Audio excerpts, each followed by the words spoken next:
Pada reuni 10 tahun teman sekelas, semua orang mengelilingi mantan istriku untuk bersulang, memanggilnya Direktur Bai. Dia duduk di kursi utama, menatapku sekilas dengan dingin, seperti melihat orang asing.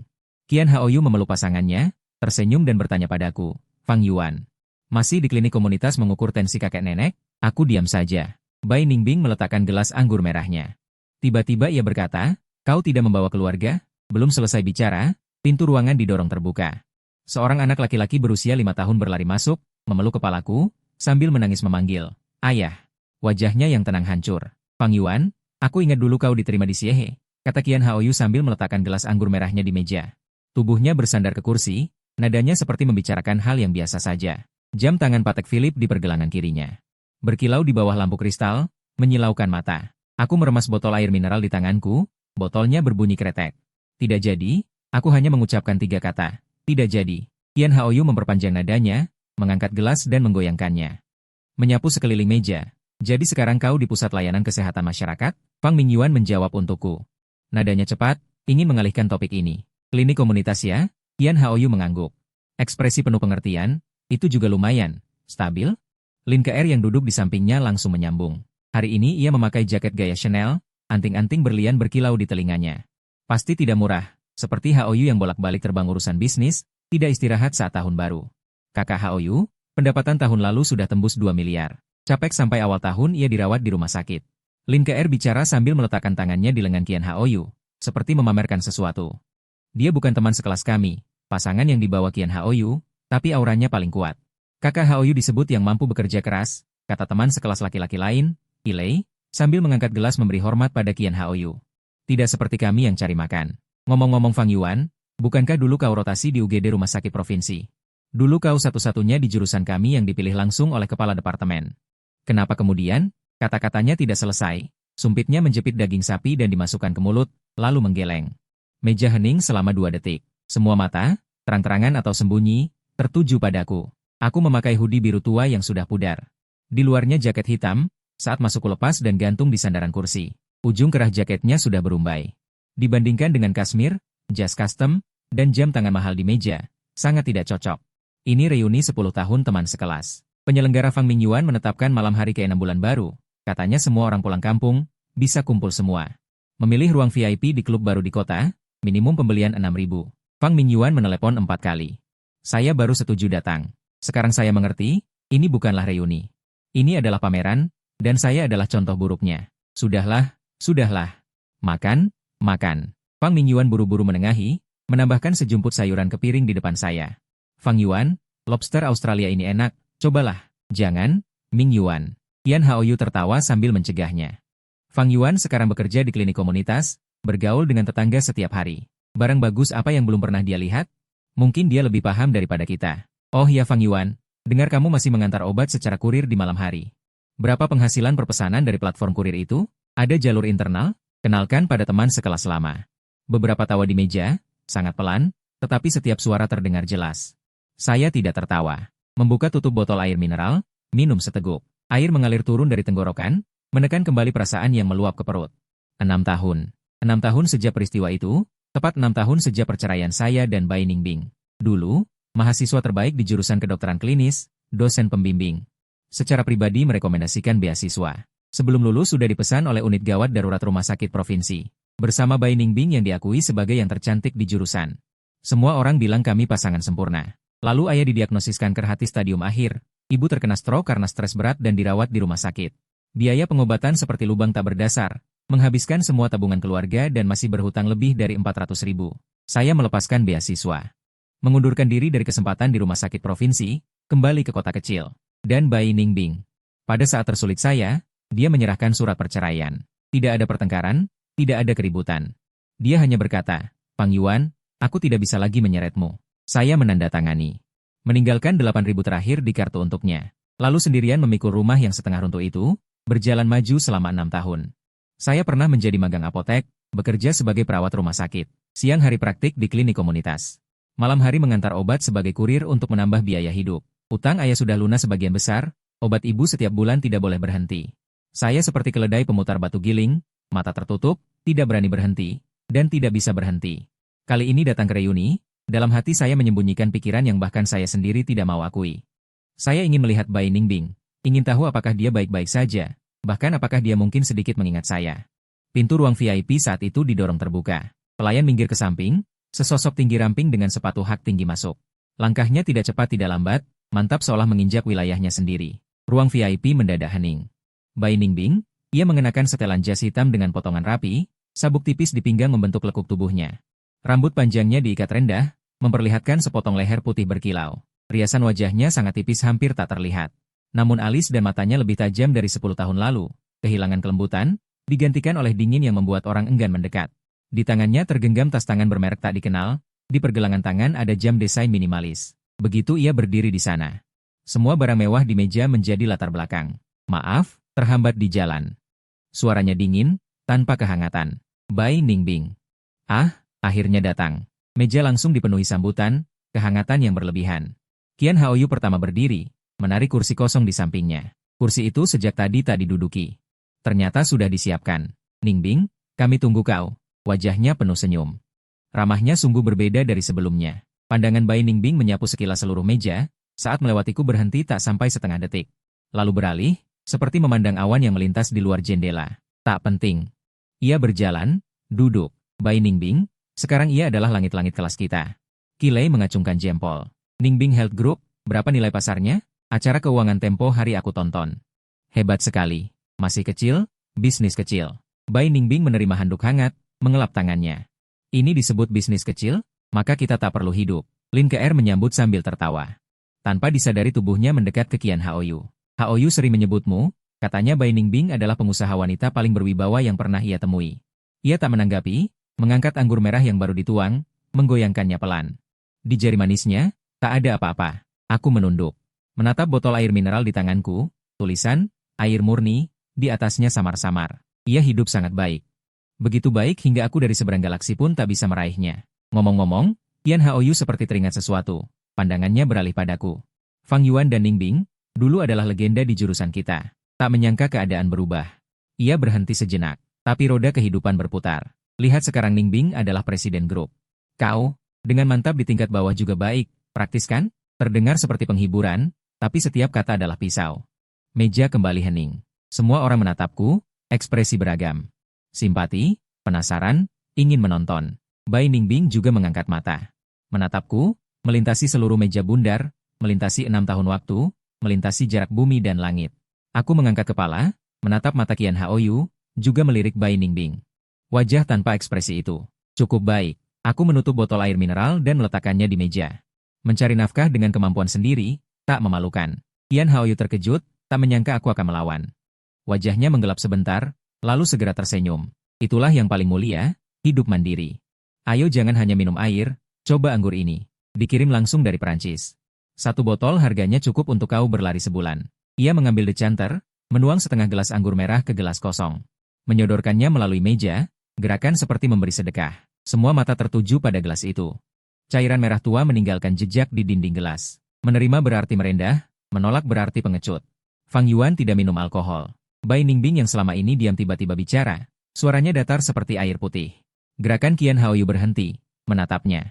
Ningbing, kau masih ingat? Sudah bertahun-tahun. Ia alergi alkohol, jika minum seluruh tubuhnya keluar bintik merah. Bai Ningbing memotongnya, nada suaranya tanpa gelombang, seperti membacakan brosur produk. Dulu waktu kuliah, setiap makan bersama ia hanya minum air. Hatiku seperti tertabrak sesuatu. Sangat samar, sangat asam. Ia masih ingat. Tapi apa gunanya ingat? Oh begitu. Qian Haoyu canggung menarik tangannya, meletakkan gelas anggur di piring putar, memutarnya ke depanku. Kalau begitu, alergi bukan main-main. Fang Yuan, lanjutkan minum air mineralmu. Gelas anggur merah itu berhenti di dekat tanganku. Aku tak menyentuhnya. Fang Mingyuan di sampingku terus menyuapiku lauk, berusaha mengalihkan topik ini. Fang Yuan, ikan kakap ini enak, makanlah. Aku mengambil sumpit, mengambil sepotong, mengunyah. Tak terasa rasa apapun. Makan malam berlanjut dalam suasana aneh. Topik cepat berputar di sekitar Bai Ningbing dan Qian Haoyu. Mereka bicara tentang akuisisi luar negeri, investasi obat baru, pusat pemeriksaan kesehatan mewah dan manajemen kesehatan pribadi. Semua dunia yang tak bisa kujangkau. Aku sengaja atau tidak sengaja ditinggalkan di luar topik, seperti pajangan berlebih. Sesekali ada yang bertanya baik hati. Fang Yuan, sibuk di klinik komunitas? Lumayan. Berapa gaji sebulan? Cukup. Ketenanganku justru membuat mereka bosan. Saat hendak melanjutkan makan ikan, pintu ruang VIP terbuka lagi. Seorang wanita berusia sekitar 30 tahun masuk, rambut pendek, riasan tebal, memakai sepatu hak sangat tinggi. Begitu masuk, dia tersenyum dan berkata, "Aduh, maaf, penerbangan tertunda. Baru saja mendarat langsung ke sini." Suya, Ilei, dan beberapa orang berdiri menyapa. Suya, panitia kesenian kelas kami. Dulu hubungannya dengan Bai Ningbing lumayan baik. Setelah lulus, kabarnya dia pergi ke selatan untuk merintis bisnis kecantikan medis dan sukses besar. Dia melirik sekeliling, lalu matanya berhenti padaku. "Fang Yuan," ucapnya dengan nada panjang. Dia menatapku dari atas ke bawah. "Kenapa kamu datang dengan pakaian seperti ini? Aku hampir tidak mengenalimu." Fang Mingyuan mengerutkan kening. "Suya, cepat duduk. Makanannya masih hangat." Suya tidak menghiraukannya. Dia langsung berjalan ke kursi kosong di sampingku dan duduk, lalu meletakkan tasnya yang berkilau di atas meja. "Fang Yuan, bulan lalu aku pulang untuk urusan. Melewati jalanmu dan melihatmu mengantar obat dengan sepeda motor listrik. Bayangan itu, aku menatapnya belasan detik baru yakin itu kamu." Dia tertiba sambil menggelengkan kepala. "Dulu Fang Yuan, semua orang di rumah sakit provinsi berebut ingin merekrutmu. Sekarang naik sepeda motor listrik keliling kota.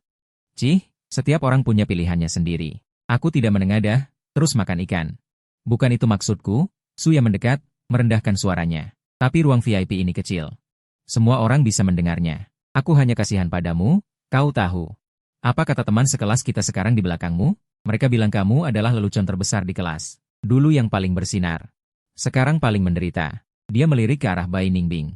"Lihat, Ningbing sudah jadi presiden direktur grup. Bagaimana denganmu?" Fang Mingyuan meletakkan sumpitnya. "Suya, cukup sudah. Apa aku salah?" Suya melotot padanya. "Aku ini demi kebaikan Fang Yuan. Lihat keadaannya sekarang." Tidak ada yang mengingatkannya. Dia berbalik padaku, menepuk pundakku. "Fang Yuan, aku bicara jujur. Kamu masih muda, jangan habiskan waktu di klinik kecil itu. Kalau kamu mau, di tempat kecantikan medisku kekurangan orang. Kalau tidak keberatan, datanglah bekerja. Gaji pokok plus komisi. Lebih dari 3 kali lipat penghasilanmu sekarang." Kata-kata itu terdengar seperti niat baik, tapi cara penyampaiannya tak berbeda dengan sedekah. "Terima kasih." Aku meletakkan sumpit, menyeka mulut. "Keadaanku sekarang baik-baik saja." "Kamu ini maluan." Suya menggeleng, menghela napas, lalu beralih ke Bai Ningbing. "Ningbing, coba kamu nasihati dia. Bagaimanapun kalian dulu, Suya." Bai Ningbing akhirnya buka suara. Suaranya tidak keras, tapi Suya langsung tutup mulut. "Makanlah." Hanya 3 kata itu yang diucapkan Bai Ningbing. Suya mencibir, mengambil sumpit dan diam. Tapi semua omongannya itu. Suasana di ruang pribadi sudah semakin canggung. Aku memegang sumpit, punggung tanganku berkedut 2 kali. "Tidak apa-apa, tahan saja sampai malam ini selesai." Setelah 5 hidangan, topik pembicaraan berputar-putar dan kembali lagi. "Ningbing," Qian Haoyu menuangkan segelas anggur dan menyodorkannya. Nadanya lebih ramah dari sebelumnya. "Kali ini pulang berapa hari?" Mengenai proyek pusat kesehatan di barat kota yang kusebutkan sebelumnya, Haoyu selalu sangat tertarik. "Ada kesempatan untuk bekerja sama dengan grup Ningbing?" Bai Ningbing meletakkan sumpit, menyeka mulut dengan serbet. "Urusan proyek, atur janji dengan asistenku." Nadanya resmi dan formal. "Perjalananku kali ini terutama untuk mengurus urusan pribadi." "Urusan pribadi?" Qian Haoyu mencondongkan tubuh ke depan. "Urusan pribadi apa? Perlu bantuan?" "Aku di sini, hubunganku lumayan." Bai Ningbing menatapnya sekilas. Tidak menjawab, dingin selama beberapa detik. Ilei segera menyela, "Direktur Bai terlalu sibuk. Sampai tidak punya waktu pribadi." "Omong-omong Ningbing, kamu masih lajang?" Pertanyaan ini keluar, beberapa orang di meja memasang telinga, tangan yang menjepit makanan berhenti sejenak. Bai Ningbing mengambil gelas air dan menyesapnya. "Sibuk kerja? Tidak sempat memikirkan hal itu." "Masa sih?" Qian Haoyu langsung menyambung. Setengah bercanda setengah serius. "Bisnis sebesar apapun, harus ada yang menyayangimu. Lihat aku, bukankah masalah pribadiku sudah beres?" Dia merangkul bahu Lin Ke-er.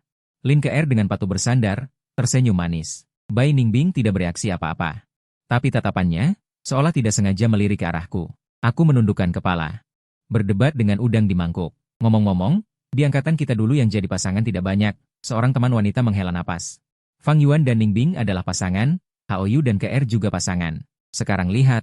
Dia tidak menyelesaikan kalimatnya, tapi semua orang mengerti maksudnya. Qian Haoyu dan Lin Ke-er masih bersama. Meskipun Lin Ke-er bukan teman sekelas, sedangkan aku dan Bai Ningbing, bagai langit dan bumi. Soal jodoh, tidak bisa dipaksakan. Qian Haoyu menggoyang gelas anggurnya. Sombongnya naik lagi. "Harus lihat waktu, juga harus lihat kemampuan." 2 kata kemampuan diucapkan dengan sangat tegas. Tatapannya sengaja atau tidak melirik ke arahku. Akhirnya aku meletakkan sumpit. Dia mengambil tisu, perlahan menyeka mulut, lalu mendongak menatapnya. Qian Haoyu mengangkat alisnya. Saat kamu magang dulu, ketika kamu salah memberikan resep obat pada pasien, bukankah aku yang menanggung hukuman disiplin untukmu? Seseorang di meja terkikik. Rasa puas di wajah Qian Haoyu langsung membeku, berubah merah, pucat, lalu merah lagi. Itu adalah aibnya di masa kuliah. Saat magang, dia salah dosis, hampir menyebabkan kecelakaan. Akulah yang menghentikannya dan menanggung hukuman disiplin untuknya. Dia tidak dikeluarkan dari kelompok magang. Bertahun-tahun ini dia kaya, paling takut orang mengungkit hal itu. Fang Yuan, apa maksudmu? Wajahnya mengeras. Tidak ada maksud apa-apa. Ekspresiku tidak berubah.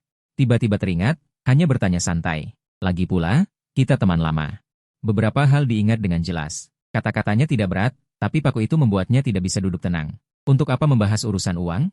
Bai Ningbing angkat bicara, nadanya tidak jelas memihak siapa. Makan saja. Qian Haoyu menelan kata-katanya kembali. Dia melotot padaku. Aku menyesap air mineral. Sesak di dadaku sedikit mereda. Ternyata merobohkan topeng orang-orang ini rasanya lumayan. Pelayan mulai menyajikan makanan penutup dan piring buah. Makanan hampir selesai, tapi drama beberapa orang belum usai. Suya entah kapan menyelinap di sebelah Lin Ke. Mereka berbisik-bisik, sesekali melirik ke arahku. Bibir tersenyum. Qian Haoyu jelas masih mengingat kejadian tadi, wajahnya muram beberapa saat. Tapi cepat menyesuaikan, menemukan topik baru. Dia menatap Bai Ningbing. Senyum kembali terkembang. Ningbing, kenapa kali ini kamu tidak membawa pasangan? Kami semua penasaran. Pria seperti apa yang bisa menarik perhatian Direktur Bai? Pertanyaan ini lebih langsung dari semua sebelumnya. Semua pandangan kembali tertuju pada Bai Ningbing. Aku pun tak kuasa menahan untuk melirik. Bai Ningbing sedang memotong sepotong kue mouse dengan garpu kecil. Mendengar pertanyaan, gerakannya tidak berhenti. Dia memasukkan potongan kue itu ke mulut, menelannya perlahan, lalu menyeka sudut mulut dengan serbet. Kemudian dia mendongak, pandangannya melampaui Qian Haoyu, melampaui semua orang. Lurus jatuh ke wajahku. Matanya sangat dalam, seperti sumur yang tak terlihat dasarnya. Fang Yuan, dia memanggil namaku. Jantungku berdebar kencang. Kamu tidak membawa pasangan juga? Dia bertanya lagi, nadanya datar seperti menanyakan cuaca besok. Aku terpaku. Tidak kukira dia tiba-tiba mengarahkan topi kepadaku, dan dengan pertanyaan seperti itu. Yang lain di meja juga terkejut. Lalu satu persatu menunjukkan ekspresi ingin menonton drama. Qian Haoyu segera menyambung.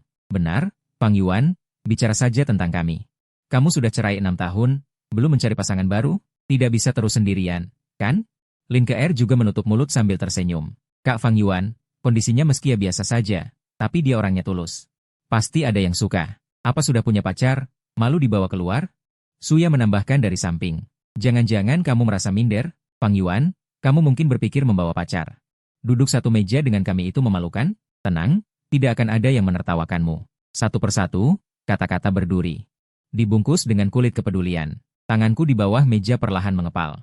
Pasangan? Mana ada pasangan? Ibuku kesehatannya tidak baik, dirawat di kampung halaman. Setelah ayah pergi, utang dibayar selama 6 tahun, masih tersisa sekitar 100.000. Wanita mana yang mau hidup seperti ini bersamaku? 6 tahun aku berputar seperti gasing, cari uang, bayar utang. Rawat ibu. Perasaan adalah barang mewah, aku bahkan tidak berani menyentuhnya. Aku membuka mulut, tiba-tiba pintu ruang VIP didorong terbuka dari luar. Sesosok kecil seperti peluru menerobos masuk. Mengenakan jaket merah, topi wol, langkahnya terhuyung-huyung. Sebelum semua orang sempat bereaksi, dia sudah berlari lurus ke arahku, dua lengan kecil terentang. Memeluk erat kakiku. Kepala kecilnya mendongak, dari bawah pinggiran topi. Sepasang mata besar hitam berkilau basah, dengan panik dan sedih, menatapku tajam. Lalu dia bicara, suaranya jernih dan lantang, dengan nada terisak. Seluruh ruang VIP mendengar dengan jelas. Ayah, pikiranku kosong. Semua suara, cahaya, bayangan. Semuanya seperti tertutup kabut. Hanya panas kecil yang merambat dari kaki, dan panggilan ayah itu. Menusuk ke dalam kepalaku. Aku menunduk, bertemu dengan sepasang mata hitam putih yang jelas.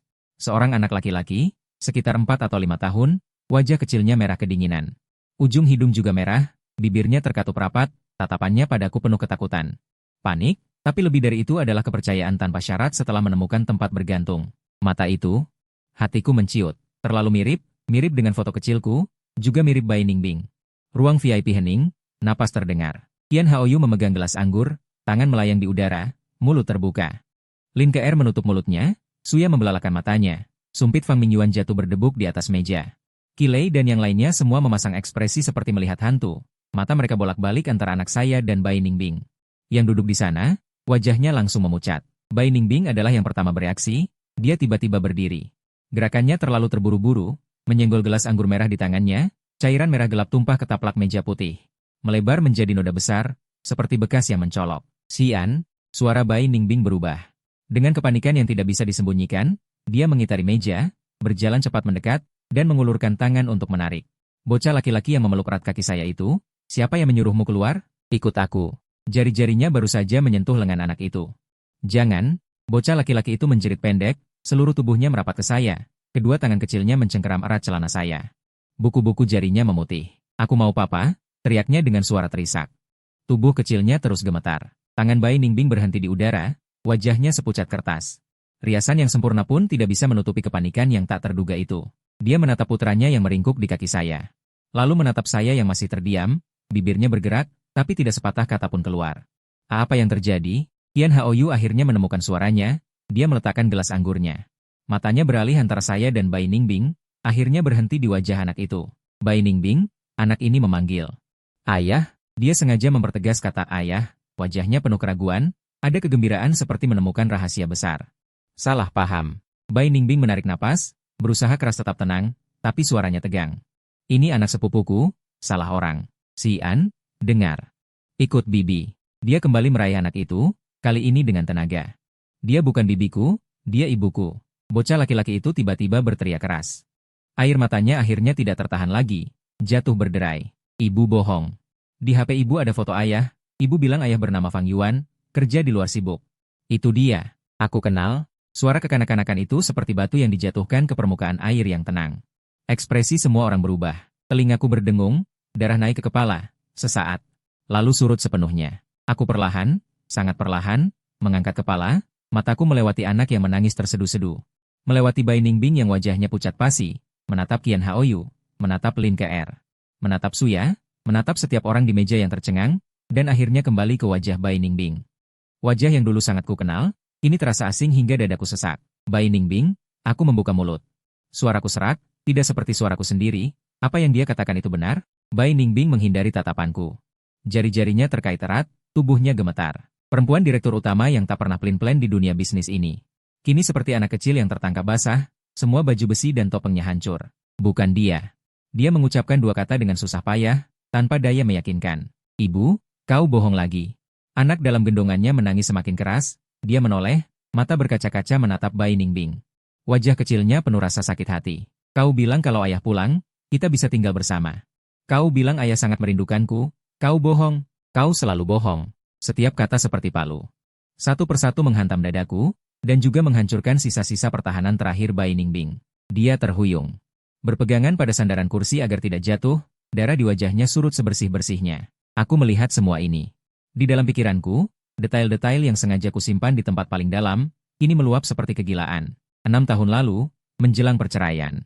Keheningan aneh Bai Ningbing, sesekali dia menutup mulut dan berlari ke kamar mandi bilang perutnya tidak enak, dia mulai sering tidur.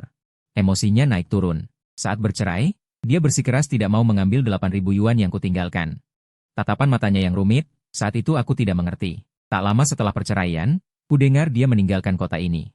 Semua kontak terputus. Kemudian, dia muncul sebagai presiden grup kesehatan Yingbin.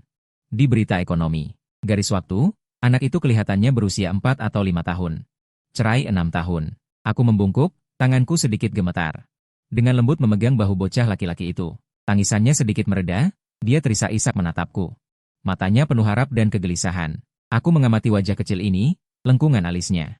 Bentuk hidungnya, cara bibirnya terkatup rapat, mirip denganku, mirip. Juga mirip Bai Ningbing. Perasaan yang tak bisa kujelaskan seperti gelombang, satu persatu menerjangku. Terkejut, gembira, marah, sakit, tidak masuk akal. Semuanya tercampur aduk. Aku membuka mulut, tenggorokanku terasa tersumbat dan sakit. Setelah lama akhirnya hanya bertanya, kamu siapa namanya? Fang Xian. Bocah laki-laki itu menjawab sambil terisak, tangan kecilnya mencengkeram erat lengan bajuku. Si artinya waktu, An artinya damai, nama pemberian ibu. Saat Xian memanggilku, ayah, aku menutup mataku. Saat ku buka kembali, mataku sudah memerah. Aku menoleh lagi ke arah Bai Ningbing. Kali ini, di dalam pandanganku tidak ada kebingungan, hanya pertanyaan yang berat, yang menyesakkan dada. Bai Ningbing, aku mengucapkan kata demi kata. Apakah Fang Xian adalah putraku?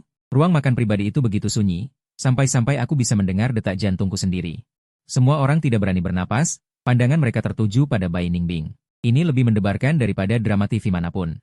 Dulu, mereka adalah pasangan yang membuat iri semua orang. 6 tahun setelah bercerai, di reuni sekolah, seorang anak berusia 5 tahun meledakkan sebuah rahasia besar. Wajah Qian Haoyu menjadi sangat buruk. Dia sudah lama mengejar Bai Ningbing, bersusah payah, mengira dia hanya punya standar tinggi. Tidak pernah terbayangkan. Antara dia dan mantan suaminya masih ada seorang putra. Rahasia itu disembunyikan dengan rapi. Lalu, apa arti dirinya? Wajah Lin Ke'er dipenuhi kegembiraan, lebih bersemangat dari melihat gosip apapun. Suya membuka mulutnya lebar-lebar. Lama tidak bisa menutupnya. Fang Mingyuan menatapku dengan cemas, lalu ke anak itu. Dia ingin bicara, tapi tidak bisa. Qilei dan yang lain berbisik-bisik, mata mereka penuh kilau gosip. Bai Ningbing berdiri di sana, punggungnya tegak lurus, tapi tampak rapuh dan hampir runtuh. Dia melihat mataku yang memerah, melihat anakku yang erat bersandar di sisiku. Cangkang yang dia rawat selama 6 tahun. Pada saat ini, hancur berkeping-keping. Dia pikir dia bisa mengendalikan segalanya, mengendalikan karirnya, mengendalikan hidupnya, mengendalikan rahasia ini. Sampai waktu yang tepat.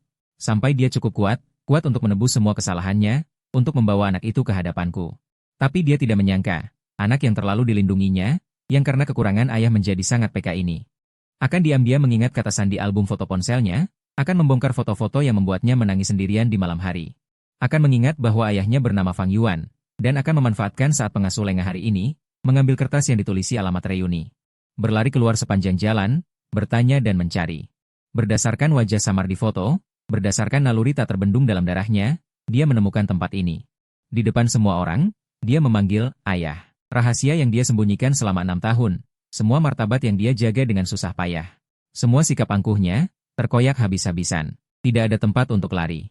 Di bawah tatapanku yang hampir membakar, di tengah isak tangis anakku yang pilu, di antara tatapan kejut dan ingin tahu dari teman-teman sekelas. Di dalam tatapan yang seolah menonton pertunjukan, Bai Ningbing seperti kehilangan semua tenaganya. Dia mengangguk pelan. Gerakannya sangat ringan, tapi terasa seberat gunung. Aku mendengar suaranya sendiri terdengar. Kering seperti amplas. Fang Xian adalah putramu. Meski sudah menduganya. Saat mendengar pengakuannya, ruangan itu tetap dipenuhi suara tarikan napas. Wajah Qian Haoyu menjadi hitam pekat. Suya berseru, garpu di tangannya jatuh ke piring dengan bunyi dentang. Qilei bertukar pandang dengan orang di sebelahnya. Mulut mereka membentuk lingkaran. Lin Ke'er menarik lengan Qian Haoyu, tapi di tepisnya. Fang Mingyuan menghela napas panjang. Aku mendapatkan jawabannya. Jawaban yang tak pernah kubayangkan. Aku punya seorang putra. Putra dari wanita yang paling kucintai. Saat aku paling terpuruk. Saat kupikir semuanya sudah hilang, ternyata aku sudah memiliki anak yang terikat darah denganku. Tapi aku absen selama 6 tahun. 6 tahun. Dia tumbuh dari bayi yang tak tahu apa-apa, menjadi bisa berlari, bicara, memanggil ayah dengan suara renyah. Dan aku tidak tahu apa-apa. Perpaduan antara kegembiraan luar biasa dan kemarahan itu hampir menenggelamkanku. Aku menoleh, menatap tajam ke arah Bai Ningbing. Kenapa? Suaraku serak parah. Bai Ningbing, katakan padaku kenapa? Kenapa kau sembunyikan ini dariku? Kenapa kau biarkan aku melewatkan 6 tahun? Kalimat terakhir hampir kuteriakan. Urat di pelipisku berdenyut. Mataku memerah. Bai Ningbing, karena teriakanku, tubuhnya gemetar. Air matanya akhirnya tak tertahan, mengalir di wajah pucatnya. Maafkan aku. Ribuan kata tersangkut di dada. Akhirnya hanya tersisa 3 kata. Maafkan aku. Aku tertawa, tawanya pahit dan getir. Kau pikir 3 kata itu cukup? Aku menunduk, melihat anakku yang memelukku erat. Dia, yang ketakutan oleh ketegangan antara orang dewasa, berhenti menangis. Matanya yang besar menatapku dengan cemas, putra kami. Aku membungkuk. Selembut mungkin, aku mengangkat Fang Xian. Dia sangat ringan, membawa aroma susu dan kelembaban air mata. Saat diangkat, dia secara naluriah melingkarkan tangannya di leherku, membenamkan wajah kecilnya di lekuk bahuku. Gerakan ini, kepercayaan tanpa syarat ini, membuat hatiku perih dan berdenyut. Ayo pergi. Aku tidak lagi menatap Bai Ningbing, juga tidak melihat siapapun di ruangan itu. Sambil menggendong anakku, aku berbalik dan berjalan menuju pintu. Bai Ningbing panik, melangkah maju ingin menghalangiku. Jangan sentuh aku. Aku menghindar ke samping, meliriknya. Bai Ningbing, tidak ada yang perlu kita bicarakan sekarang. 2 kata Bai Ning, aku ucapkan dengan sangat jelas dan penuh jarak. Menyindir Bai Ningbing yang kakinya terpaku di tempat, tangannya terulur menggantung di udara. Ujung jari terasa dingin. Melihatku menggendong anak itu, tanpa menoleh ke belakang berjalan menuju pintu, melihat tatapan aneh dari teman-teman sekelas itu. Melihat ejekan dan kekesalan di wajah Qian Haoyu, aku tidak menoleh ke belakang, menggendong Fang Xian mendorong pintu ruang VIP. Berjalan ke koridor sangat hangat, sangat berbeda dengan suasana pengap di ruang VIP. Fang Xian mengangkat wajahnya dari pundakku, menatapku dengan mata merah. Ayah, apa kau tidak menginginkanku lagi? Aku berhenti melangkah, menunduk menatapnya. Wajah kecilnya masih tergenang air mata, ujung hidung merah, bibirnya masih bergetar. 5 tahun, tepat 5 tahun aku sendiri memikul keluarga yang hancur, mengira telah kehilangan segalanya. Namun tidak tahu, di sudut lain dunia ini, ada seorang anak yang menunggu ayahnya pulang. Tidak akan, aku memeluknya erat, ayah tidak akan meninggalkanmu. Fang Xian membenamkan wajahnya kembali ke lekuk pundakku. Tangannya meraih kerah bajuku. Lalu ibu, apa ibu akan marah padaku? Aku tidak menjawab, karena aku sendiri juga tidak tahu. Di ujung koridor, pintu lift terbuka, dari dalam keluar seorang pria berjas abu-abu tua, sekitar 35 tahun. Mengenakan kacamata berbingkai emas, auranya tidak seperti orang biasa. Melihat anak dalam gendonganku. Langkahnya terhenti sejenak. Xian, dia mengenali Fang Xian. Aku menggendong putraku. Bertemu pandang dengan pria asing ini. Dia mendorong kacamatanya, melihatku lalu melihat anak dalam gendonganku. Alisnya perlahan berkerut. Siapa? Tanyanya. Fang Xian menjulurkan kepalanya dari pundakku. Menjawab dengan suara cadel, dia ayahku, Paman Ji. Ekspresi pria yang dipanggil Paman Ji itu berubah. Dia menatapku dari ujung kepala hingga ujung kaki, dari hodieku yang sudah luntur. Hingga sepatu olahraga tak bermerek di kakiku, lalu kembali ke wajahku. Kemudian dia tersenyum. Senyuman seperti itu sudah kulihat berkali-kali malam ini. Ternyata, kau Fang Yuan. Dia mengulurkan tangan, namaku Jida, salah satu investor dari Bai Ningbing Health Group. Tangannya berhenti di udara, juga orang yang paling dekat dengan Bai Ningbing saat ini. Orang yang paling dekat. 4 kata itu masih menggantung di udara, Fang Xian sudah meluncur turun dari pundakku. Dia menarik celanaku. Mendongak menatap Jida, mengoreksi dengan penuh percaya diri. Orang yang paling dekat dengan ibu adalah aku. Senyum Jida kaku selama sedetik. Aku sedikit mendorong Fang Xian ke belakangku, menatap Jida. Urusan dengan Bai Ningbing tidak ada hubungannya denganku. Aku hanya ingin tahu satu hal. Hal apa? Apakah anak ini benar-benar dariku? Jida mendorong kacamatanya, seperti sedang menilai barang yang harganya terlalu rendah. Kau tidak percaya kata-kata Bai Ningbing? Aku percaya, tapi aku harus melihat buktinya. Jida diam beberapa detik, lalu mengeluarkan ponsel dari saku jasnya. Menggeser layar beberapa kali. Yomin, bawa laporan itu ke sini. Ya, sekarang juga. 3 menit kemudian, pintu lift terbuka lagi. Seorang wanita muda berpakaian profesional berjalan cepat keluar. Tangannya memegang map coklat. Pak Ji, ini tes DNA yang sebelumnya diminta Bai Ningbing untuk dilakukan. Dokumen tersegel, belum pernah diperlihatkan kepada siapapun. Dia memanggil Yomin, asisten Bai Ningbing. Dia menyerahkan map itu kepada Jida. Jida tidak menyambutnya, hanya menyingkir sedikit. Memberi jalan, menatapku. Buka sendiri. Aku menerima map itu. Segel kertas sampulnya tertempel stempel lembaga tes, tanggalnya 4 tahun lalu. 4 tahun lalu, saat Fang Xian berusia 1 tahun. Aku merobek segelnya, mengeluarkan laporan itu. Tanganku sedikit gemetar. Halaman terakhir, kolom kesimpulan beberapa baris huruf tebal hitam, mendukung hubungan biologis antara Fang Yuan dan Fang Xian. Hitam di atas putih, dicap stempel merah lembaga tes. Aku menatap baris-baris itu lama sekali. Fang Xian menarik celanaku. Ayah, kenapa kau diam saja? Aku berjongkok. Ya, dia adalah An. Ayah antar kau pulang, oke? Matanya langsung berbinar. Benarkah? Sungguh? Lalu ibu ikut juga? Aku belum sempat menjawab, di belakangku terdengar suara langkah sepatu hak tinggi yang cepat. Bai Ningbing berjalan cepat dari ujung koridor. Riasannya setengah luntur, matanya merah. Dia melihat Jida. Langkahnya terhenti sejenak, lalu melihat laporan tes di tanganku, wajahnya semakin pucat. Bagaimana kau bisa mengambil ini? Kau sendiri yang menyuruhku menyimpannya. Yomin menundukkan kepala. Tidak menyangka Pak Ji akan. Aku mengambil keputusan untuk Bai Ningbing. Jida menyambung dengan tenang. Laporan ini cepat atau lambat harus dia lihat. Lebih baik hari ini. Bai Ningbing menatap Jida. Lalu menatap laporan di tanganku. Bibirnya bergetar 2 kali. Fang Yuan, aku bisa menjelaskannya. Kau punya 6 tahun untuk menjelaskan. Aku melipat laporan itu dan menyelipkannya ke dalam saku jaketku. Tapi kau memilih untuk menyembunyikannya dariku. Takut merepotkanmu, merepotkanku. Aku menegakkan tubuh. Menatapnya dari atas. Ini pertama kalinya dalam 6 tahun aku lebih tinggi darinya. Bukan tinggi badan.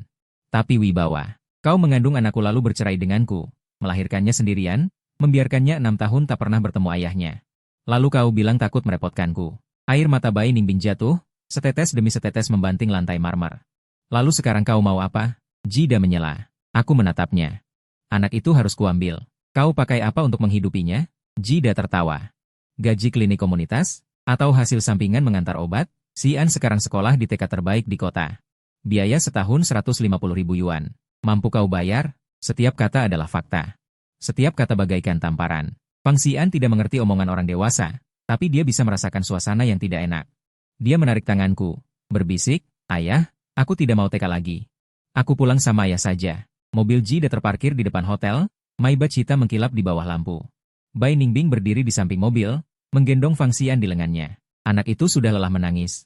Matanya setengah terpejam, bersandar di bahunya. Tangan kecilnya masih menggenggam lengan jaketku, tak mau lepas. "Fang Yuan, hari ini terlalu mendadak. Kita cari waktu untuk bicara baik-baik." Suara Bai Ningbing serak. "Bicara apa? Bagaimana kau membohongiku selama 6 tahun? Atau bagaimana kau jadi ibu sekaligus ayah selama 6 tahun sendirian?" Kata-kataku tidak keras, tapi setiap kata menusuk. Bai Ningbing menggigit bibir bawahnya. Tidak menjawab. Jida membuka pintu mobil, menyingkir memberi jalan bagi Bai Ningbing. Sebelum menutup pintu, dia menatapku. "Fang Yuan, kalau kau benar-benar ingin memperebutkan hak asuh anak ini, pikir dulu apakah kau punya kemampuannya." Pintu mobil tertutup. Lampu belakang Maybach menghilang dalam kegelapan malam. Saat tangan kecil Fang Xian dilepaskan dari lengan bajuku, aku berdiri di tempat. Tangan tergantung di sisi tubuh, lama tak bergerak. Fang Mingyuan entah kapan keluar mengikutiku.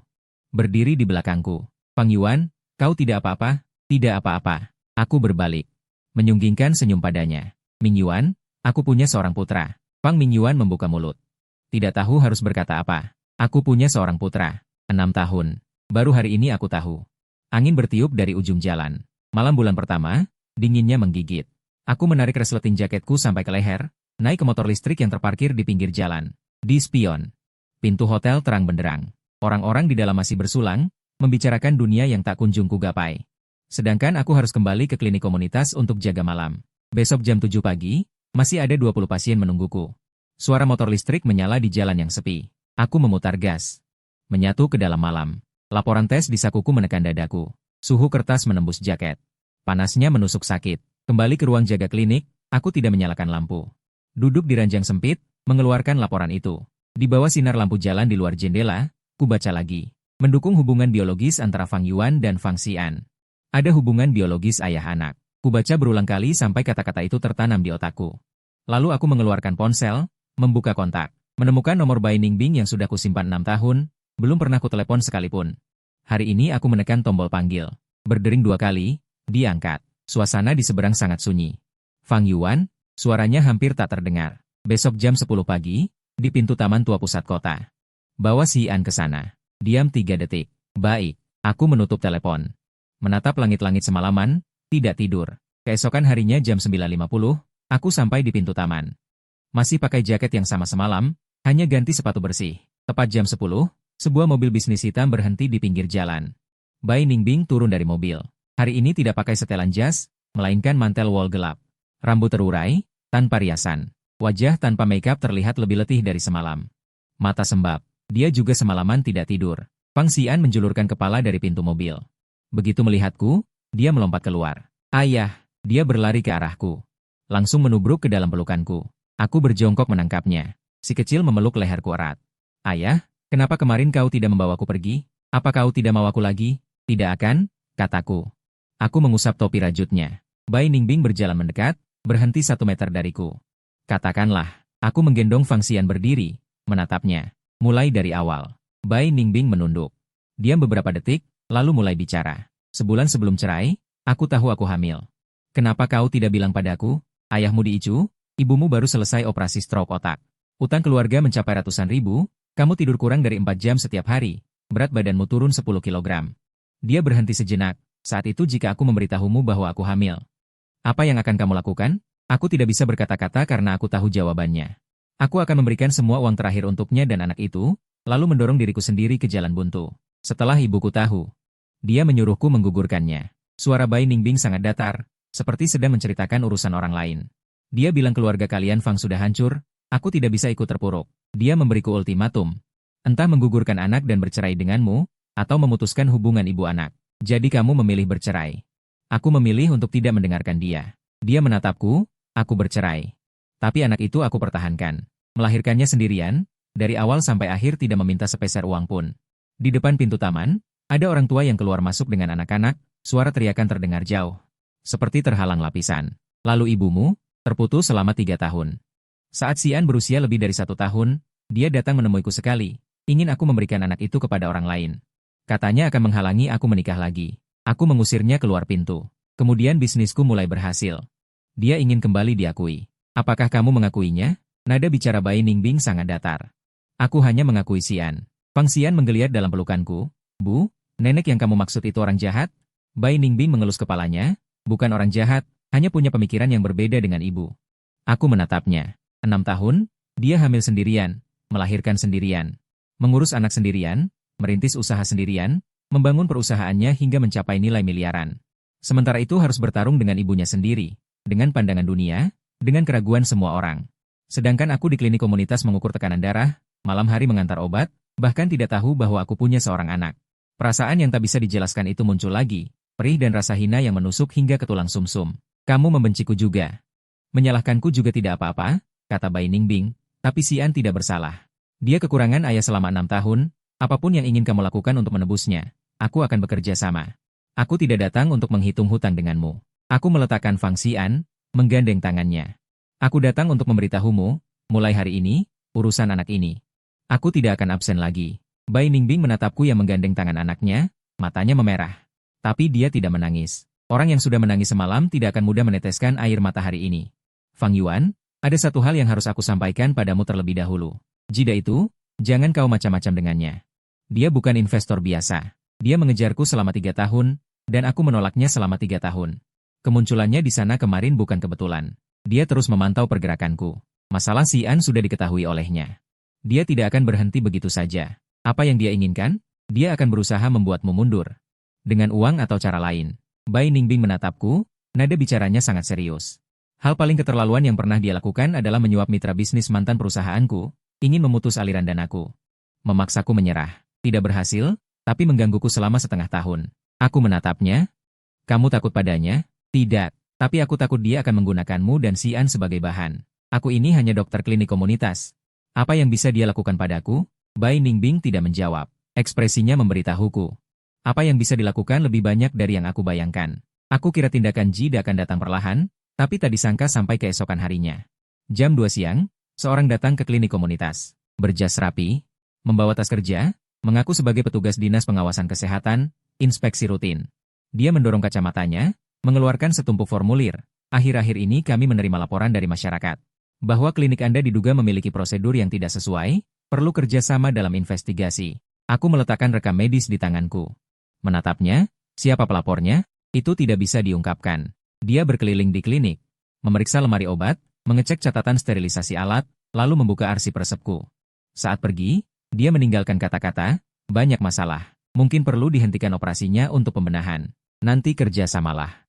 Setelah pintu tertutup, bos klinik, Pak Song, keluar dari ruang dalam. Usianya sudah lebih dari 60. Rambut putih, keterampilan medisnya mantap, sudah 30 tahun praktik di jalan ini. Fang Yuan, ada yang mau menjegalmu. Pak Song meletakkan cangkir tehnya di meja. Orang itu sama sekali bukan dari Dinas Pengawasan Kesehatan. Aku sudah setengah hidup di bidang ini, mana mungkin aku tidak tahu seperti apa inspeksi sungguhan. Aku tahu, cukup tahu. Siapa yang baru saja kau sakiti? Aku tidak menjawab, tapi aku tahu siapa. Malam harinya, saat aku sedang mengantar obat, aku menerima telepon dari nomor asing. Dr. Fang, suara di seberang terlalu sopan. Saya manajer Zhao dari Departemen Pemasaran Hao Yu Xian. Qian Hao Yu menyuruh saya menghubungi Anda. Qian Hao Yu bilang, reuni terakhir. Kita belum puas ngobrol. Dia ingin mengundang Anda makan malam pribadi. Tidak usah, Tuan Qian sudah bilang. Jangan bahas yang lain, hanya nostalgia. Ya, Tuan Qian juga bilang. Akhir-akhir ini jika ada masalah, jangan sungkan bilang. Teman lama pasti bantu semampu bisa. Ada maksud tersirat. Aku menekan tombol tutup telepon, kembali ke klinik. Pak Song belum pergi. Menungguku, Fang Yuan. Aku cari tahu. Orang yang datang hari ini, dulu pernah mengerjakan proyek outsourcing di Hao Yu Xian. Pak Song memberikan ponselnya padaku. Di layar ada foto bersama. Petugas pemeriksa dari acara tahunan perusahaan itu berdiri di barisan belakang. Dadanya menempel tanda tamu Hao Yu Group. Qian Hao Yu, gerakannya lebih cepat dari dugaanku. Apa Ji Daya mencarinya? Atau dia sendiri yang ingin melampiaskan dendam ini? Tidak penting. Yang penting, mereka mengira seorang dokter kecil di klinik komunitas. Mudah diremas sampai hancur. Aku mengembalikan ponsel pada Pak Song. Pak Song, urusan ini biar aku yang tangani. Kau bisa seorang diri, mau bisa atau tidak, harus ditanggung sendiri. Pak Song menatapku cukup lama. Menghela napas, watakmu sama seperti ayahmu. Dulu dia juga begitu. Langit runtuh pun ditanggung sendiri tanpa bersuara. Kau kenal ayahku? Ayahmu? Fang Jiangwo. Dulu pernah jadi kepala bedah di rumah sakit kabupaten selama 5 tahun, lalu terjun bisnis bangkrut, lalu beralih ke bidang lain. Kau kira seumur hidupnya cuma pengusaha? Aku tertegun. Aku tidak pernah tahu ayah pernah jadi kepala bedah. Dalam ingatanku, dia selalu berbisnis kecil-kecilan, asal-asalan. Sampai sakit dan tumbang. Guru ayahmu adalah Profesor Qin dari Rumah Sakit Provinsi. Qin Zhengming, pernah dengar? Qin Zhengming, mantan Direktur Rumah Sakit Provinsi, setelah pensiun diangkat menjadi penasihat senior Komisi Kesehatan Provinsi. Di industri ini, dia benar-benar tokoh besar. Ayahku adalah murid Profesor Qin. Bukan cuma murid, ayahmu dulu pernah menyelamatkan nyawa Profesor Qin. Kecelakaan mobil tahun 96, kau terlalu kecil tidak ingat. Ayahmu orang pertama yang sampai di lokasi. Menghentikan pendaratan dengan tangan kosong, benar-benar menarik orang itu kembali dari ambang maut. Pak Song menyesap teh. Profesor Qin kemudian sukses, selalu ingin membalas budi itu. Tapi ayahmu gengsi. Mati-matian tidak mau minta bantuan siapapun. Selama ini Profesor Qin menyuruh orang mencari tahu urusan keluargamu, ayahmu menghalangi tidak mau bilang. Kenapa? Dia bilang, tidak boleh anaknya bergantung pada orang lain. Aku berdiri di tempat. Cahaya lampu jalan dari luar jendela masuk. Membayangku sangat panjang. Saat ayah meninggal, dia menggenggam tanganku. Mengucapkan kalimat terakhir, Fang Yuan, andalkan dirimu sendiri. Ternyata itu bukan pesan terakhir. Tapi obsesi seumur hidupnya. 3 hari kemudian, di pintu klinik ditempel pengumuman penghentian operasi untuk pembenahan. Tidak tahu dari jalur mana turunannya, distempel Dinas Kesehatan Kabupaten, meminta penghentian pemeriksaan segera. Bekerja sama dengan pemeriksaan. Pak Song menelepon ke sana kemari. Semuanya bilang ikuti prosedur. Tidak bisa ditanyai penyebab spesifik. Caranya cukup licik. Pak Song duduk di ruang praktik. Wajahnya jelek. Tidak bisa ditemukan masalah besar, pakai prosedur untuk mengulur waktu. Kau berhenti sebulan. Sewa listrik air tetap bayar, gajimu juga harus berhenti. Aku berdiri di dekat jendela, melihat seberang jalan. Sebuah mobil bisnis hitam terparkir di pinggir jalan. Ada orang di dalam mobil yang memotret. Apakah anak buah Jida atau anak buah Qian Haoyu? Tidak bisa dibedakan, mungkin keduanya. Pak Song, aku keluar sebentar. Pergi menyelesaikan urusan yang harus diselesaikan. Aku naik motor listrik. Sampai di gedung pusat perusahaan Ningding Group di pusat kota. Gedung perkantoran 32 lantai, dinding luar seluruhnya kaca. Di atap 4 huruf besar, Ningding Health. Satpam di pintu menghalangiku. Tuan, tunjukkan kartu identitas atau reservasi tamu. Aku cari Bai Ningbing. Boleh tahu nama Anda? Ada reservasi? Fang Yuan, tidak ada reservasi. Satpam mempersilahkanku menunggu di aula, menelepon. Tidak sampai 2 menit, asisten Bai Ningbing, Yao Min, keluar dari lift. Tuan Fang, Direktur Bai sedang rapat. Silakan ikut saya. Dia membawaku ke ruang tunggu lantai 31, menuangkan segelas air. Direktur Bai selesai 20 menit lagi. Tidak perlu buru-buru. Aku duduk di sofa, melihat sekeliling ruang tunggu ini. Jendela besar, cakrawala kota terlihat jelas. Sofa kulit asli. Di meja ada buah segar. Dan sekotak kue yang terlihat mahal. Di sudut, keranjang mainan anak-anak, berisi Lego, buku cerita, dan dinosaurus mewah. Fang Xian, Bai Ningbing membawa anaknya bekerja. 15 menit kemudian, pintu terbuka, Bai Ningbing masuk. Berganti setelan rok abu-abu tua muda profesional, rambut disanggul, riasan rapi. Sangat berbeda dengan wanita lusuh tanpa riasan di pintu taman. Di wilayahnya. Dia kembali menjadi direktur Bai yang tidak bisa ditembus. Fang Yuan, ada apa? Klinik dihentikan operasinya. Gerakannya terhenti sebentar. Tangan yang sedang meletakkan map berhenti di udara. Siapa yang melakukannya? Menurutmu? Dia meletakkan map itu, lalu duduk di hadapanku, bersama Jida dan Qian Haoyu. Qian Haoyu mengerutkan kening. Apa dendamnya padamu? Tidak ada dendam. Dia sakit hati. Saat reuni, aku membalas perkataannya, ditambah dia tahu urusanmu, jadi dia merasa kehilangan muka. Dia ingin mencari balas. Bai Ningbing terdiam beberapa detik. Urusan ini biar aku yang urus. Tidak perlu. Dia menatapku. Urusanku sendiri biar aku selesaikan. Aku menemuimu. Untuk meminta kontak seseorang. Siapa? Qin Zhengming. Ekspresi Ningbing berubah. Kau kenal Master Qin? Dia adalah guru ayahku. Bai Ningbing menatapku beberapa detik. Seperti baru pertama kali mengenaliku. Kau tidak pernah memberitahuku soal ini. Aku baru tahu 2 hari lalu. Dia berdiri, berjalan ke meja kerja, membuka-buka buku alamat. Menulis sebuah nomor di atas kertas dan memberikannya kepadaku.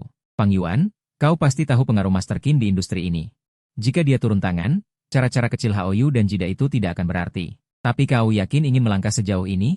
Kau pikir aku punya pilihan lain? Dia menatapku, tidak berkata apa-apa lagi. Aku membawa kertas itu, keluar dari gedung Ningbing Group, berdiri di bawah, menengadah melihat cakrawala lantai 32. Lalu aku menghubungi nomor itu. Berdering 4 kali, lalu diangkat. Suara tua namun bertenaga di seberang. Siapa? Master Qin? Nama saya Fang Yuan. Putra Fang Jiangwo. Telepon hening selama 5 detik, lalu suara itu berubah. Dengan kegembiraan yang jelas. Fang Yuan, putra Jiangwo, kau akhirnya menelepon. Master Qin mengajakku bertemu di ruang teh area lama rumah sakit provinsi. Usianya 73 tahun, rambutnya putih semua. Tapi semangatnya sangat baik, punggungnya tegak lurus. Saat melihatku pertama kali, dia menatapku lama, tiba-tiba matanya merah. Sangat mirip. Persis seperti ayahmu saat muda. Dia menarikku duduk, menuangkan teh untukku. Saat ayahmu pergi, aku sedang di luar negeri. Saat aku kembali, dia sudah tiada. Ini penyesalan terbesarku dalam hidup. Master Qin, soal ayahku, aku baru tahu belakangan ini. Dia tidak pernah menyebutmu.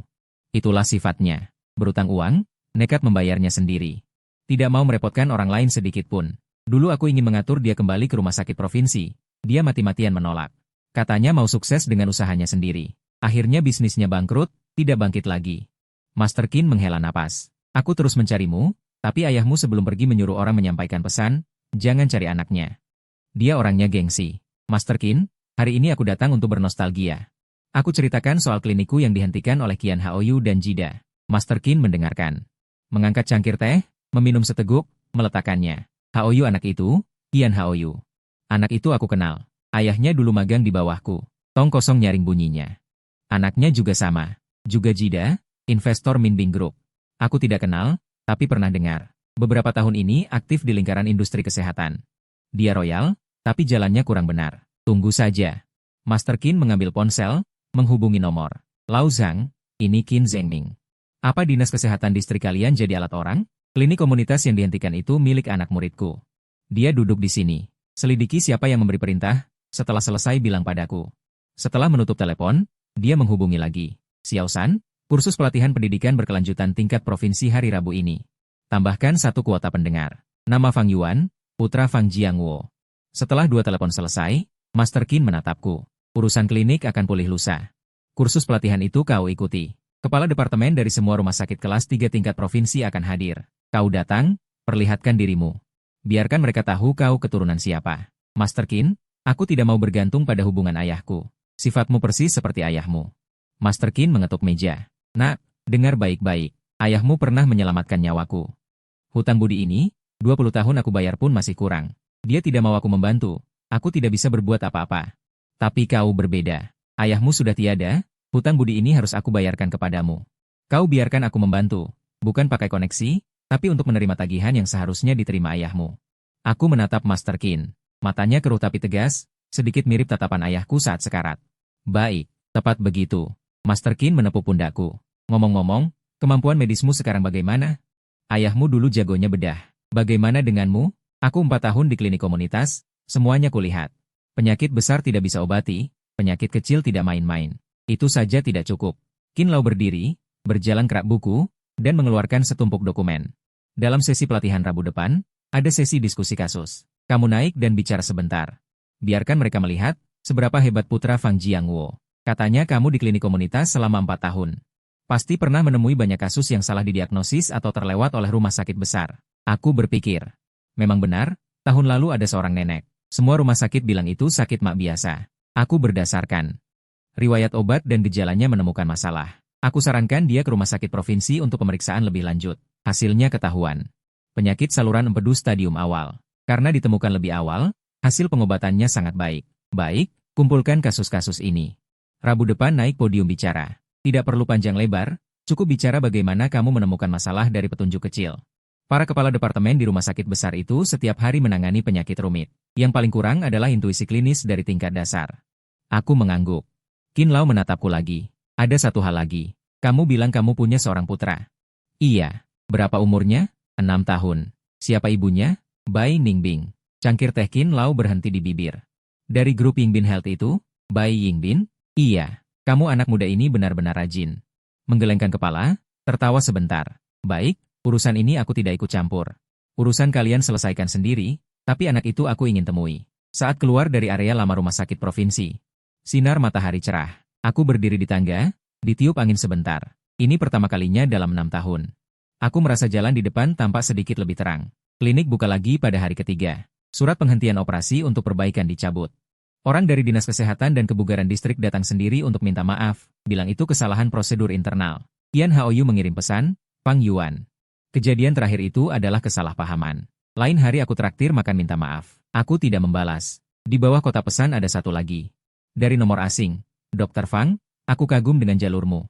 Qin Lao punya pengaruh yang cukup besar. Tapi apa kamu pikir dengan mengandalkan seorang pensiunan tua bisa menyelesaikan semua masalah? Terlalu naif. Tanpa nama, tapi orang yang bisa bicara begitu, tidak perlu ditebak. Aku meletakkan ponsel menghadap ke bawah di atas meja, terus mengukur tekanan darah nenek-nenek yang antre di pintu. Pelatihan Rabu depan. Qin Lao menyiapkan kartu tamu untukku. Aku menghabiskan 3 malam merapikan rekam medis, menulis 76 halaman catatan. Setiap kasus nyata, setiap penilaian punya dasar. Bukan penemuan besar yang menggemparkan, hanya intuisi klinis yang diasah selama 4 tahun di klinik komunitas. Pelatihan di ruang seminar akademik rumah sakit provinsi. Yang hadir, lebih dari 20 kepala departemen dan tenaga inti dari rumah sakit tersier di seluruh provinsi. Aku duduk di baris paling belakang. Mengenakan kemeja setengah tua, sangat mencolok di antara ruangan penuh jas dan jas putih. Setelah mendengar beberapa laporan sebelumnya. Sampai sesi diskusi kasus. Qin Lao sebagai tamu undangan khusus duduk di panggung moderator. Menyapu ruangan. Hari ini ada seorang dokter muda yang membawa beberapa kasus dari tingkat dasar. Aku rasa layak dibagikan. Fang Yuan, silakan naik. Seluruh ruangan menoleh ke baris belakang.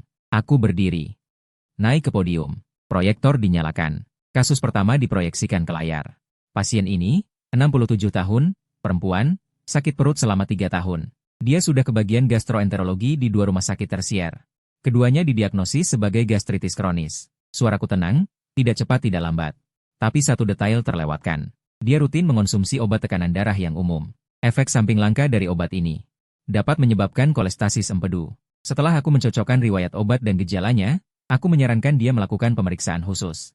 Aku membuka halaman berikutnya. Hasilnya, penyakit saluran empedu stadium awal. Karena ditemukan lebih awal. Hasil pengobatannya sangat baik. Sekarang sudah kembali normal. Ruangan hening beberapa detik. Ada yang mulai berbisik. Seorang pria parubaya duduk di baris depan mendorong kacamatanya, mengangkat tangan. Dr. Fang, penilaianmu sangat teliti. Sejujurnya, dalam prosedur diagnostik gastroenterologi, jarang sekali mengaitkan efek samping obat tekanan darah. Bagaimana kamu bisa memikirkannya? Karena pasien di klinik komunitas kebanyakan lansia, jenis obatnya banyak, waktunya panjang. Yang kulakukan setiap hari adalah berulang kali memeriksa catatan obat mereka. Semakin sering melihat, semakin sadar. Hal-hal yang mungkin tidak terjangkau oleh rumah sakit besar. Aku menatapnya, bukan aku yang membandingkan dengan siapapun. Tapi karena aku lebih teliti. Ruangan hening 2 detik lagi. Lalu pria parubaya itu mengangguk. Bagus. Pengalaman di tingkat dasar adalah pelajaran yang tidak bisa rumah sakit besar dapatkan. Qin Lao duduk di panggung moderator, menatapku. Wajahnya tersenyum. Bukan senyum basa-basi, melainkan rasa bangga yang tidak bisa disembunyikan saat seorang guru melihat muridnya berprestasi. Setelah menyelesaikan 3 kasus, aku turun dari podium. Kembali duduk di baris paling belakang. Kulihat ponselku sudah ada 7 pesan. 1 dari Bai Ningbing. Kudengar, hari ini kamu presentasi kasus di pelatihan rumah sakit provinsi. Waktu pengiriman 5 menit lalu. Kecepatan informasi dia membuatku terkejut. Tapi sebelum aku sempat membalas, seseorang duduk di sebelahku. Seorang wanita berusia awal 30-an, rambut pendek dan cekatan, dengan kartu identitas tergantung di dadanya.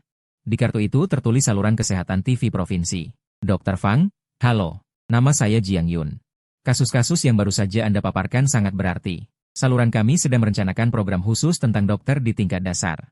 Apakah Anda berminat untuk diwawancarai? Saya menerima kartu nama Jiang Yun, tetapi menolak wawancaranya. Saya hanya dokter di klinik komunitas, tidak ada yang layak diwawancarai. Dr. Fang terlalu rendah hati. Jiang Yun tersambil menyerahkan kartu namanya. Pertimbangkanlah, hubungi saya kapan saja. Setelah keluar dari ruang seminar, saya bertemu Qian Haoyu di koridor. Entah sejak kapan dia datang. Dia berdiri di sudut koridor, jasnya rapi, wajahnya memasang ekspresi setengah tersenyum. Fang Yuan, lama tidak bertemu. Tidak terlalu lama, minggu lalu kita bertemu. Itu kesalahpahaman. Saya sudah meminta maaf. Dia melangkah 2 langkah ke depan, berjalan sejajar denganku. Saya dengar presentasi Anda hari ini bagus. Apakah Qin Lao memperlakukan Anda dengan baik? Katakan saja ada urusan apa. Qian Haoyu kehilangan senyumnya. Fang Yuan, apa kamu tahu latar belakang Jida? Tidak tahu. 3 perusahaan kesehatan yang dia kuasai total asetnya 5-6 miliar. Dia sudah mengejar Bai Ningbing selama 3 tahun. Semua orang di lingkaran ini tahu. Sekarang kamu tiba-tiba muncul, dan membawa seorang anak. Menurutmu apa yang akan dia pikirkan? Itu urusannya. Qian Haoyu berhenti melangkah. Menatapku. Fang Yuan, saya bicara dari hati. Kondisimu sekarang. Bukan dunia yang sama dengan Bai Ningbing. Jika dipaksakan, kamu yang akan rugi. Orang seperti Jida itu tidak bisa kamu lawan. Lebih baik mundur selangkah, urusan anak masih bisa dibicarakan. Kamu menyampaikan pesan Jida, saya ini memikirkanmu. Hemat saja tenagamu. Saya berbalik dan pergi. Fang Yuan, dia memanggil dari belakang. Saya tidak berhenti. Jangan menyesal. Kembali ke klinik, Lau Song sedang memeriksa seorang pria paruh baya. Setelah pria itu pergi, Lau Song melambai padaku. Fang Yuan, kemari. Ada apa? Orang tadi bilang dia sopir Jida. Datang periksa flu, sambil bertanya tentang jadwal shift dan rute pulangmu. Saya diam selama 2 detik. Apa yang dia tanyakan? Dia tanya jam berapa kamu pergi dan pulang, dan rute antar malam. Wilayah mana saja yang kamu lalui? Saya bilang tidak tahu, dan menyuruhnya pergi. Lau Song menatapku, alisnya berkerut. Fang Yuan, Jida ini tidak sederhana. Urusan klinik sudah selesai, dia berganti taktik. Kamu harus hati-hati. Saya tahu. Malam itu juga, saya menjemput Fang Xian di TK. Ini sudah diizinkan Bai Ningbing. Setiap Rabu dan Jumat sore saya menjemputnya, mengajaknya bermain selama 2 jam, lalu mengantarnya kembali. Fang Xian langsung berlari ke arahku begitu melihatku, tas sekolah di punggungnya berdentang-dentang. Ayah, hari ini guru bertanya. Ayah kerja apa? Aku bilang ayahku seorang dokter. Iya, ayah seorang dokter. Ayah hebat atau tidak? Biasa saja, bukan. Ibu bilang dulu ayah juara 1 di sekolah. Akan hal-hal yang mungkin terlewat oleh rumah sakit besar. Aku menatapnya. Bukan karena aku lebih pintar. Sepanjang jalan Xian seperti cerewet, berceloteh tanpa henti, menceritakan tentang teman-teman di TK.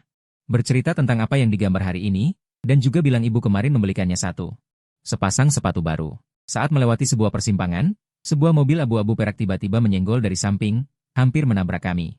Aku segera menarik Xian mundur selangkah. Kaca mobil diturunkan. Orang di dalam adalah Jida. Dr. Fang, hati-hati di jalan. Dia tersenyum. Kaca mobil dinaikkan, lalu digas dan pergi. Xian ketakutan sampai pucat.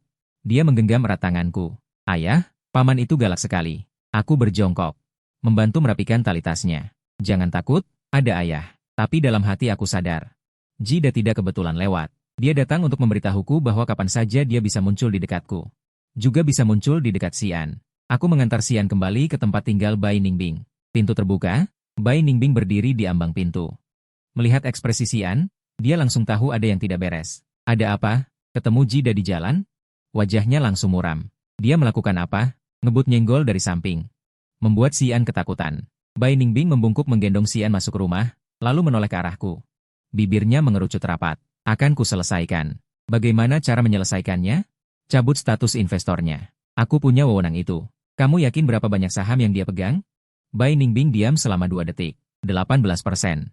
18% bukan angka kecil. Mencabutnya akan mengguncang perusahaan. Kalau tidak dicabut, dia akan terus menggunakan cara-cara ini untuk memaksaku mundur. Bai Ningbing, masalah ini tidak bisa hanya kau tangani sendiri. Dia menatapku. Selama 6 tahun baru kali ini aku bicara padanya dengan nada seperti ini, bukan interogasi, bukan menyalahkan. Melainkan berdiri berdampingan. Lalu apa rencanamu? Minggu depan ada forum industri medis tingkat provinsi, Qin Lao memberiku 1 undangan. Jida juga akan datang. Apa yang ingin kamu lakukan di forum itu? Biarkan dia tahu. Aku bukan orang yang bisa dia remehkan begitu saja. Forum industri medis tingkat provinsi diadakan di pusat konvensi kota. Yang hadir adalah para kepala institusi medis terkenal di provinsi, pengusaha industri kesehatan, dan ketua asosiasi industri. Skalanya 10 kali lebih besar dari pelatihan minggu lalu.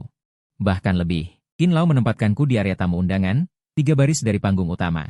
Aku masih mengenakan kemeja itu. Di tengah kerumunan orang berjas, aku seperti tambalan. Tapi tak ada yang tertawa, karena di samping kursiku ada papan nama. Bertuliskan Fang Yuan, tamu undangan spesial. Di bawah papan nama itu ada tulisan kecil. Rekomendasi, Qin Zhengming. Hanya 1 baris tulisan itu cukup untuk membuat seluruh ruangan hening. Saat tanda tangan, aku bertemu Bai Ningbing. Dia mengenakan setelan rok anggur merah. Rambutnya disanggul, tumit tinggi runcing. Sangat berbeda dengan wanita lusuh di pintu taman itu. Di acara seperti ini, dia adalah direktur Bai dari grup kesehatan Ningbing. Dingin, rapat, tanpa celah. Dia datang, melirikku, nada bicaranya resmi. Kamu datang. Jida duduk di baris kelima bersama beberapa investor. Kalau melihatnya, jangan gegabah. Kapan aku pernah gegabah?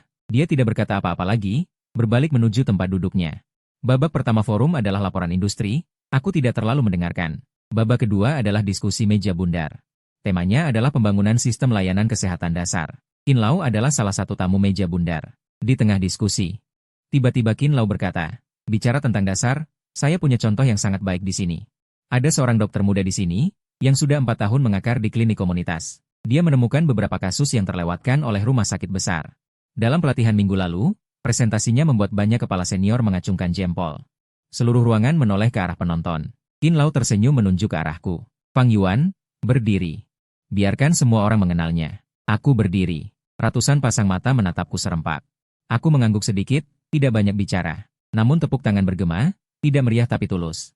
Itu adalah pengakuan dari internal industri. Tidak perlu kata-kata berlebihan. Jida yang duduk di baris kelima. Tangannya yang memegang gelas berhenti sejenak. Dia tidak bertepuk tangan. Tatapannya melewati kepala orang-orang di beberapa baris depan. Menjatuhkan tepat padaku. Setelah tepuk tangan mereda, forum berlanjut. Saat istirahat, aku pergi ke toilet. Saat mendorong pintu keluar, Jida menghadang di koridor. Dr. Fang, Qin Lao sangat memperhatikanmu. Qin Lao memperhatikan murid ayahku. Ayah, Jida mendorong kacamatanya. Seorang almarhum yang bisnisnya bangkrut, apa yang layak diperhatikan Qin Lao? Kamu menyelidiki ayahku? Sebagai investor, semua harus diselidiki. Dia melangkah maju. Fang Yuan, kamu pikir dengan dukungan Qin Lao saja sudah cukup? Qin Lao sudah 73 tahun. Berapa tahun lagi dia bisa melindungimu? Kamu tidak punya akar, tidak punya sumber daya di lingkaran ini. Satu-satunya modalmu adalah anak Bai Ningbing. Itu anakku, anakmu. Tapi kamu tidak mampu membesarkannya. Senyum Jida tidak berubah. Aku beri pilihan yang terhormat. Lepaskan hak asuh. Aku beri 2 juta. Kamu bawa uang itu kembali ke klinik komunitasku. Lakukan urusanmu. Semua orang terhormat. 2 juta baginya adalah uang saku. Bagiku adalah angka astronomi. Lampu koridor putih menyilaukan. Aku menatap wajah penuh percaya diri Jida. Katakan sekali lagi. 2 juta? Lepaskan hak asuh. Jida, aku melangkah maju. Berhadapan langsung dengannya. Kamu mau membeli anakku dengan 2 juta? Bukan membeli, ini kompensasi. Kompensasi? Aku tertawa. Ini pertama kalinya aku tertawa hari ini. Anakku bukan barang dagangan. Juga bukan modal. Kamu tawarkan 2 miliar pun, aku tidak jual. Senyum Jida akhirnya hilang. Fang Yuan, kamu akan menyesal. Bukan hanya kamu yang mengatakan itu padaku. Aku melewatinya, kembali ke ruang forum. Di belakangku, tatapan Jida seperti 2 paku menancap di punggungku. Malam setelah forum berakhir, kabar meledak. Fang Mingyuan mengirim pesan suara. Fang Yuan, kamu tahu, kejadian di forum hari ini sudah tersebar. Grup kelas kita semua membicarakannya.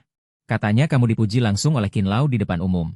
Ada juga yang merekam video dan mengunggahnya ke internet. Aku membuka grup kelas. Puluhan pesan. Fang Yuan dipuji oleh mantan direktur rumah sakit provinsi. Ada apa? Qin Zhengming, Qin Lao, itu tokoh industri. Bagaimana Fang Yuan mengenalnya? Masa sih? Video antar obat itu sudah kutonton. Qin Lao sendiri yang bilang bahwa dia menemukan beberapa kasus diagnosis terlewat. Li Lei mengirim sederet tanda seru. Suya mengirim 3 emoji terkejut. Qian Haoyu tidak mengirim 1 pesan pun. Keluar grup, aku tidak membalas di grup. Matikan ponsel. Keesokan paginya, telepon dari Jiang Yun masuk. Saya dengar tentang kejadian kemarin di forum. Dr. Fang, direktur stasiun kami sangat tertarik. Ingin membuat laporan khusus tentang dokter di tingkat akar rumput, fokusnya pada kisah Anda. Bagaimana? Sudah Anda pertimbangkan? Sudah kubilang tidak ada yang perlu didalami. Dr. Fang, ini bukan sekadar wawancara. Ini sebuah platform. Begitu kisah Anda tersebar, itu lebih berguna daripada rekomendasi Qin Lao manapun. Aku berpikir sejenak. Aku pertimbangkan dulu. Ku telepon. Pintu klinik terbuka. Yang masuk bukan pasien, melainkan Bai Ningbing. Hari ini dia mengenakan sweater putih sederhana. Wajahnya tanpa riasan, tangannya membawa sekantong buah. Paman Song dan Lao Song Mu tidak ada. Pergi mengambil obat. Bai Ningbing meletakkan buah di meja dan menatapku. Jida mencarimu kemarin? Bagaimana kau tahu?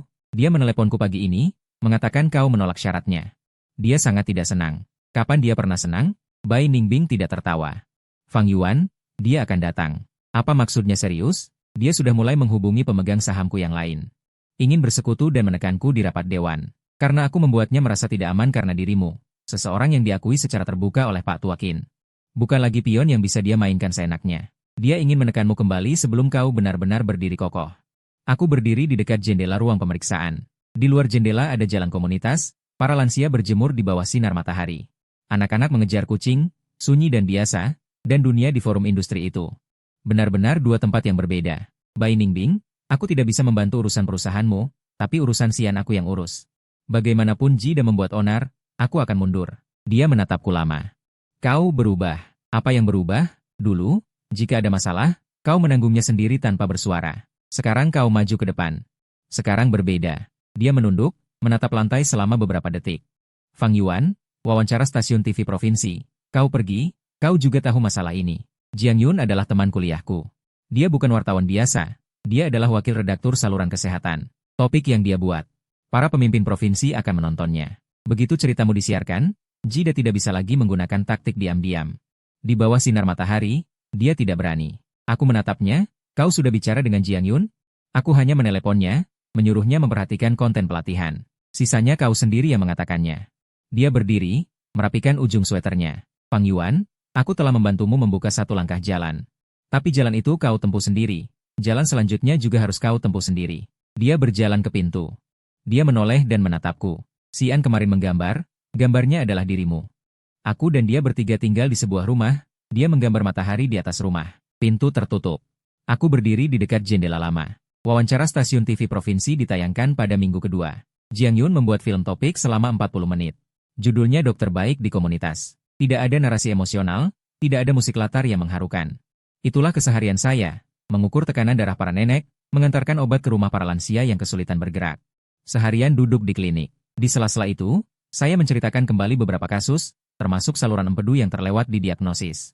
Adegan terakhir dalam rekaman itu adalah saya mengendarai motor listrik melintasi jalanan di malam hari, dengan sekota obat terikat di boncengan. Narasi di luar gambar adalah kata-kata Pak Qin, dokter yang baik belum tentu ada di rumah sakit besar. Ada orang-orang yang melakukan hal terbesar di sudut terkecil. Hari itu juga saat rekaman itu ditayangkan, rapat umum pemegang saham grup Minben Health digelar. Ini bukan kebetulan, ini diatur oleh Bai Ningbing, rapat umum pemegang saham. Di ruang rapat lantai 32 markas grup, hadir semua pemegang saham dengan kepemilikan di atas 5%, serta jajaran manajemen perusahaan.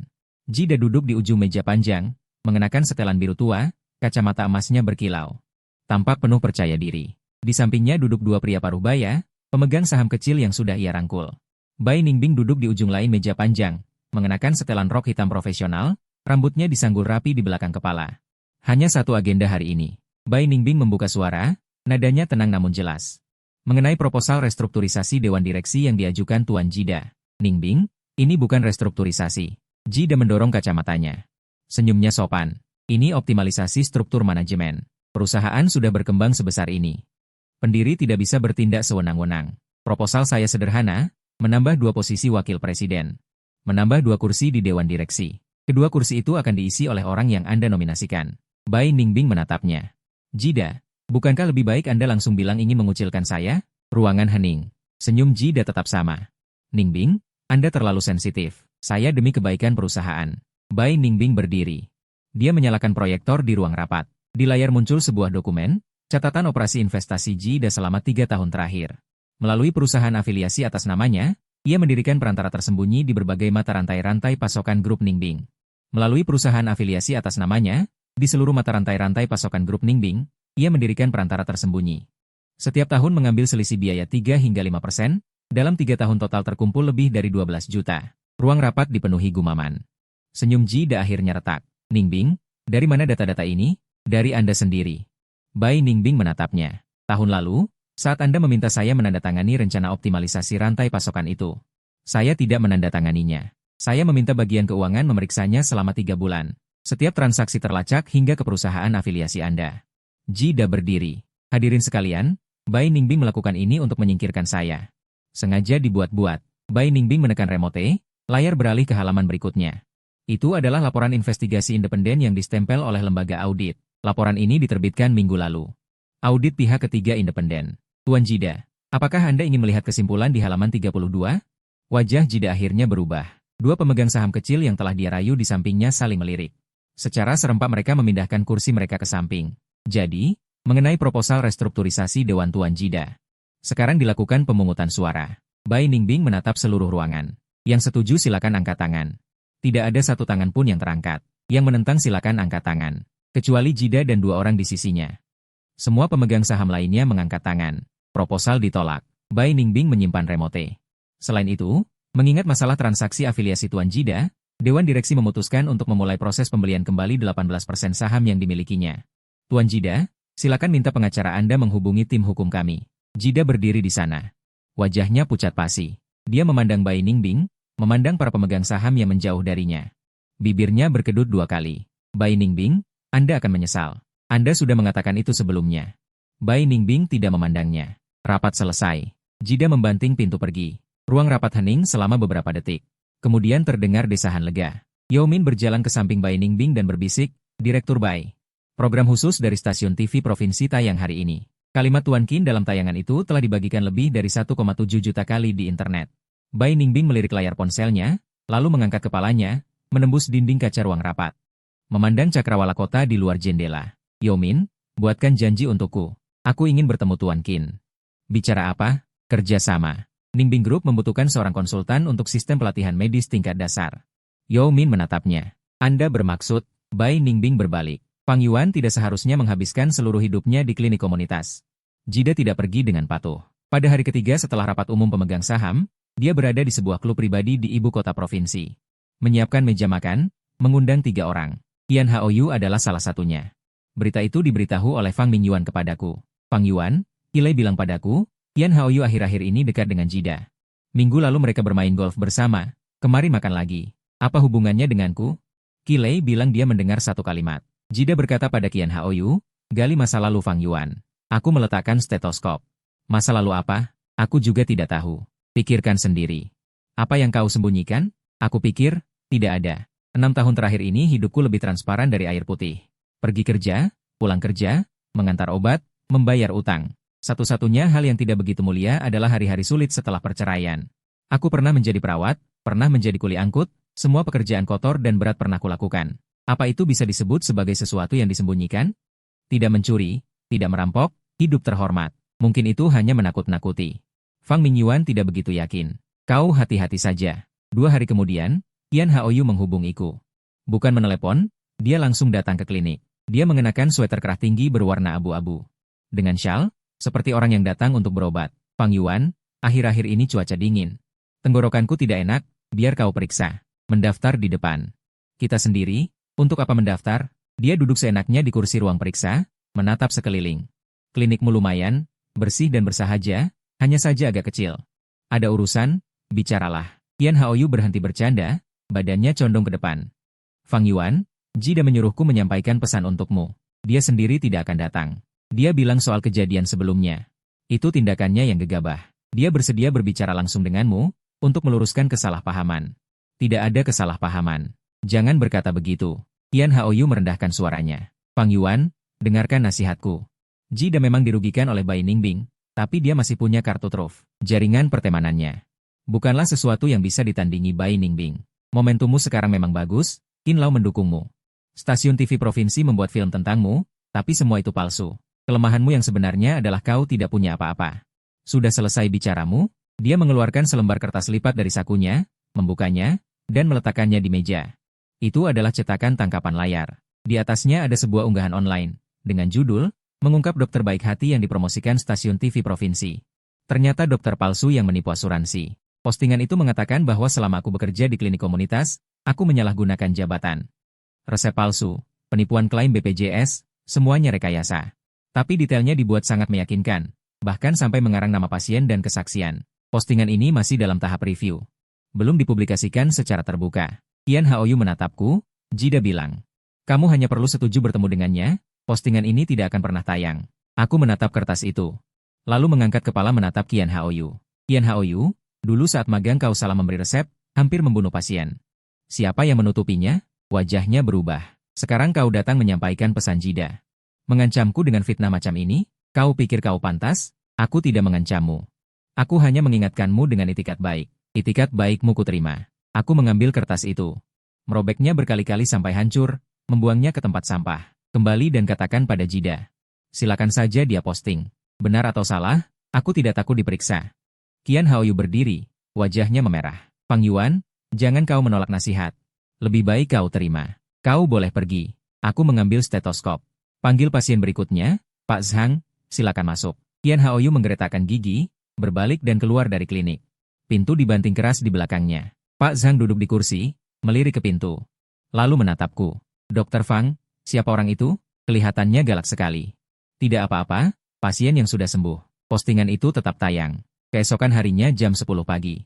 Postingan itu muncul di forum lokal terbesar, judulnya diubah menjadi versi yang lebih sensasional. "Dokter baik hati yang dipuja stasiun TV ternyata penipu BPJS berulang."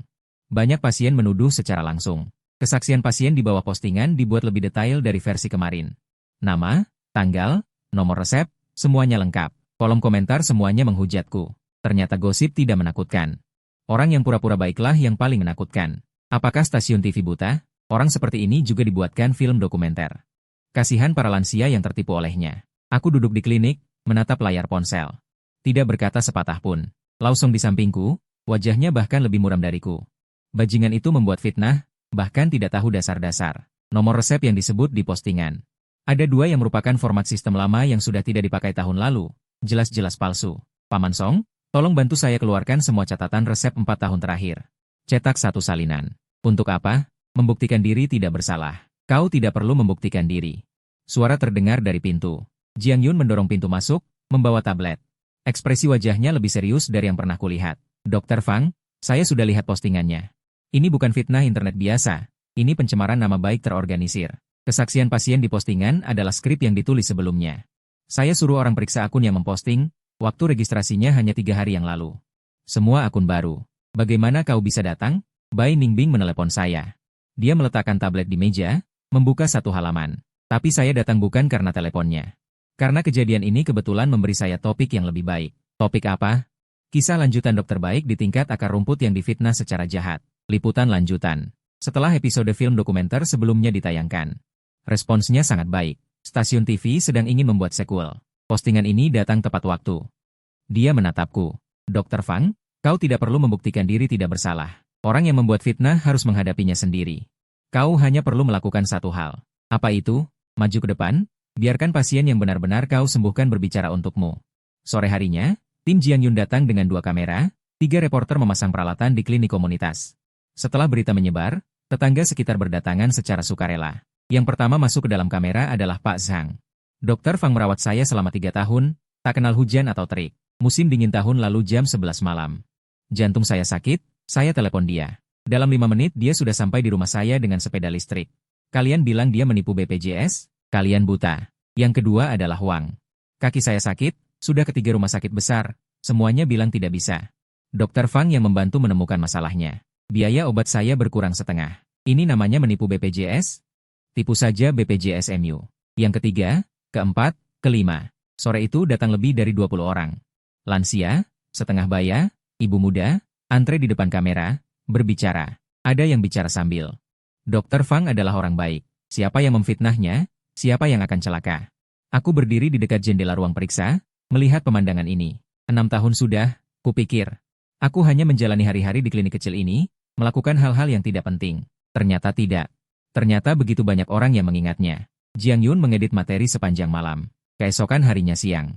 Stasiun TV Kesehatan Provinsi menayangkan laporan lanjutan, judulnya postingan fitnah dan suara nyata. Kesaksian pasien di postingan diperiksa satu persatu. Semua ini fiktif, nomor resep tidak ada, nama pasien tidak ditemukan. Namun di depan klinik, tetangga-tetangga yang dengan sukarela berdiri, setiap dari mereka memiliki nama asli. Masing-masing berbicara langsung di depan kamera. 2 jam setelah siaran, unggahan di forum dihapus. Akun-akun baru yang mengunggahnya diblokir permanen oleh platform. Malam itu juga, Qian Haoyu mengirim pesan di grup reuni. Teman-teman, unggahan sebelumnya tentang Fang Yuan di internet.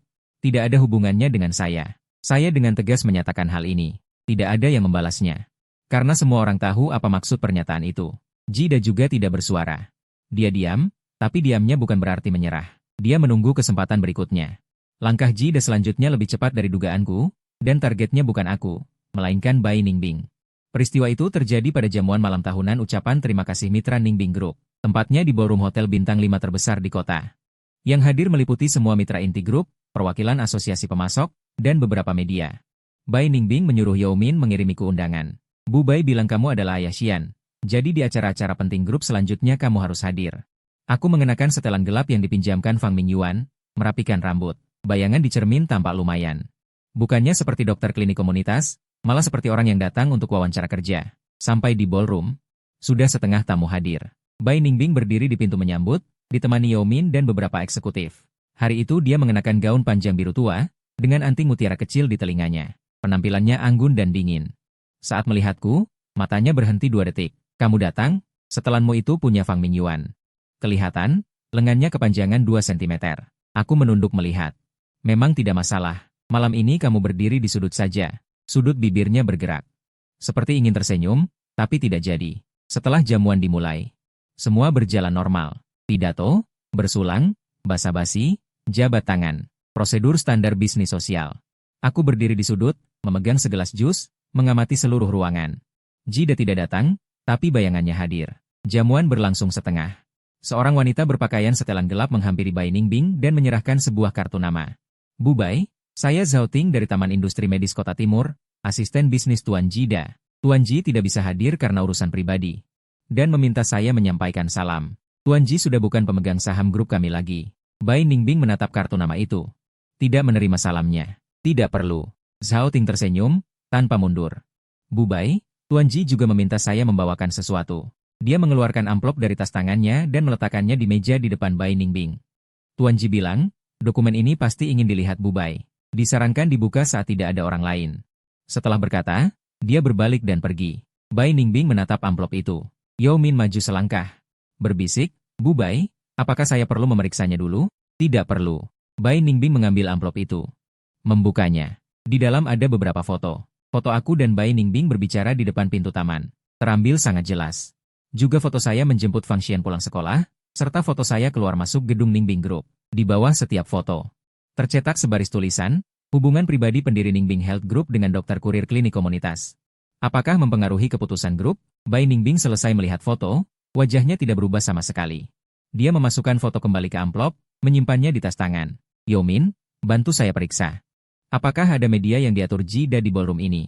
Sudah diperiksa. Ada satu di meja 3 dan satu di meja 8. Bukan dari daftar undangan kita. Suruh mereka pergi. Yao Min berbalik untuk menangani. Bai Ningbing mengangkat gelas, meminum seteguk anggur merah. Lalu dia melintasi kerumunan. Mendekatiku.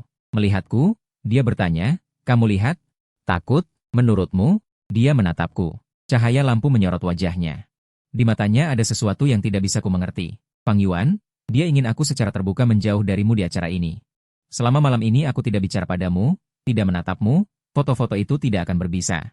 Lalu apa yang kamu lakukan di sini sekarang? Melakukan apa yang aku mau. Dia berbalik, menghadapi ratusan orang di ruangan, mengangkat gelas. Semua, terima kasih telah hadir malam ini.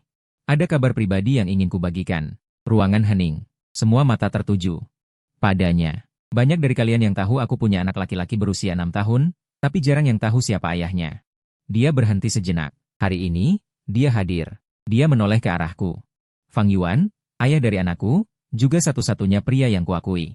Ballroom dipenuhi suara tarikan napas. Lalu bisik-bisik, lalu kegemparan yang lebih besar. Aku berdiri di sudut itu. Gelas jus di tangannya hampir tidak bisa dipegang. Di depan ratusan orang, di hadapan semua mitra dan media. Dia secara terbuka mengakui hubunganku dengan si An. Ini bukan tindakan impulsif, ini deklarasi perang. Untuk foto-foto milik Jida, dia bisa menggunakannya sesuka hati. Tapi Bai Ningbing memilih untuk mengatakannya sendiri terlebih dahulu. Yang berbicara pertama kali menguasai narasi. Yang tertangkap kamera adalah skandal, yang diumumkan sendiri adalah pilihan. Tepuk tangan entah dari mana dimulai, lalu semakin banyak orang ikut bertepuk tangan. Belum tentu tulus. Tapi di acara ini, tidak ada yang berani tidak bertepuk tangan, karena Bai Ningbing adalah Presiden Bai. Apa yang dia katakan itulah yang berlaku. Keesokan harinya setelah jamuan, berita menyebar ke seluruh lingkaran industri. Presiden Bai dari Ningbing Group secara terbuka mengakui bahwa ayah kandung anaknya adalah seorang dokter dasar di klinik komunitas, Fang Yuan, dokter komunitas yang baru saja diliput oleh stasiun televisi provinsi. Ternyata mantan suami Bai Ningbing, teman sekelas yang rajin, ayah dari anak Presiden Bai. Apa latar belakang pria ini? Berbagai versi rumor bertebaran di lingkaran, tapi tidak ada satupun yang negatif. Karena Bai Ningbing sendiri yang mengatakannya. Sikapnya adalah sikap seluruh industri. Foto-foto Jida menjadi kertas bekas. Media yang diatur olehnya diusir dari ruang jamuan. Tidak ada satupun naskah yang dirilis. Semua yang direncanakannya dengan cermat. Dibasmi habis oleh Bai Ningbing hanya dengan 1 gelas anggur dan 1 kalimat. Tapi Jida bukan orang yang mudah menyerah. 2 hari kemudian, dia melakukan sesuatu yang tidak disangka siapapun. Dia menyuap seorang guru magang di taman kanak-kanak tempat Fang Xian bersekolah. Guru itu saat waktu pulang meninggalkan Fang Xian sendirian di ruang kelas, merekam sebuah video. Dalam video itu, Fang Xian duduk di kursi kecil. Ditanyai serangkaian pertanyaan. Apakah ibumu sering tidak di rumah? Apakah ayahmu baru-baru ini mengunjungimu?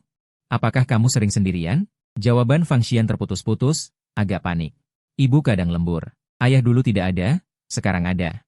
Kadang aku bermain sendiri. Video itu diedit menjadi klip pendek berdurasi 3 menit, dengan judul, Anak dari Presiden Wanita Bernilai Miliaran. Yang ternyata kurang diperhatikan. Siap diunggah ke internet, tapi tidak jadi dirilis. Karena, Asisten Bai Ningbing, Yao Min, mendapat informasi lebih awal. Guru magang itu setelah merekam video. Saat mengobrol dengan rekan kerja, secara tidak sengaja menceritakan kejadian ini. Rekan kerja merasa ada yang tidak beres. Kepala sekolah langsung menghubungi Bai Ningbing. Malam itu juga, Bai Ningbing membawa pengacara dan kepala taman kanak-kanak. Bersama-sama menemui guru magang itu. Guru itu menyerahkan ponselnya, menghapus video, dan mengakui orang di balik perintah tersebut. Asisten Jida, Zhao Ting, melalui perantara memberikan 30.000 yuan kepadanya. Bai Ningbing tidak melaporkan ke polisi. Dia melakukan hal yang lebih kejam. Dia menyuruh pengacara menyusun sebuah pernyataan. Bersama dengan dokumen tertulis dari guru magang itu, dikirim ke sistem notifikasi internal Asosiasi Industri. Isi notifikasi. Hanya 3 kalimat, Tuan Jida menyuap karyawan taman kanak-kanak, menargetkan anak-anak. Melakukan tindakan pelecehan. Telah resmi dimasukkan ke dalam daftar hitam kerjasama oleh Ningbing Health Group. Perusahaan manapun yang memiliki kerjasama bisnis dengan Tuan Jida, Ningbing Group akan mengevaluasi ulang hubungan kerjasama. Sore hari setelah notifikasi industri dikirim, saya menerima telepon dari Pak Tuakin. Pang Yuan, apakah kamu tahu apa yang dilakukan bocah Jida itu? Tahu. Bajingan itu menyasar seorang anak kecil. Orang seperti ini tidak pantas berkecimpung di industri ini. Saya sudah memberitahu beberapa teman lama di asosiasi industri. 3 perusahaan atas nama Jida, mulai sekarang di provinsi ini tidak akan bisa mendapatkan proyek baru apapun.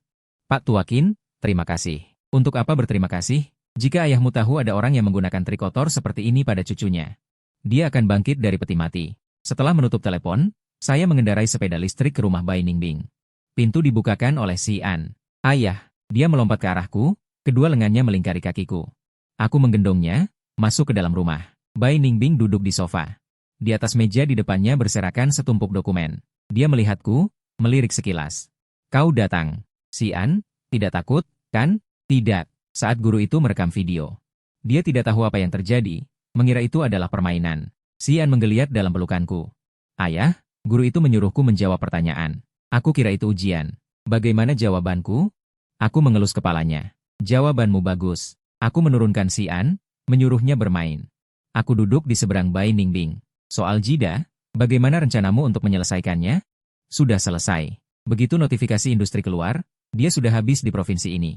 Dari 3 perusahaannya, dalam seminggu terakhir, 2 mitra bisnis secara aktif mengajukan pemutusan kontrak. Akankah dia pergi? Tidak masalah jika dia tidak pergi. Bai Ningbing menutup map, bersandar di sandaran sofa. Orang yang diisolasi secara kolektif di industri tidak akan mampu membuat masalah. Lalu bagaimana dengan Qian Haoyu? Dibandingkan dengan Ji Daming, Qian Haoyu sudah meminta maaf kepadamu di grup teman sekelas, dan memposting iklan produk grup kami di lingkaran pertemanan. Dia sedang menguji, apakah aku akan memberinya tangga untuk turun. Apakah kamu akan? Tergantung penampilannya. Dia menatapku. Pang Yuan, bagian tersulit sudah terlewati.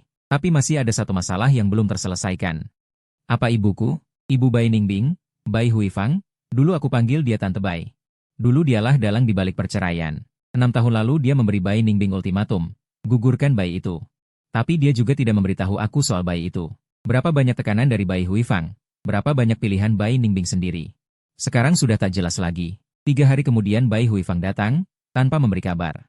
Langsung muncul di lobi kantor pusat Ningbing Group. Aku datang melihat anakku. Resepsionis menelepon ke atas. Yao Min kebetulan yang mengantarnya naik. Aku sedang di lantai atas. Hari itu Bai Ningbing ada janji denganku.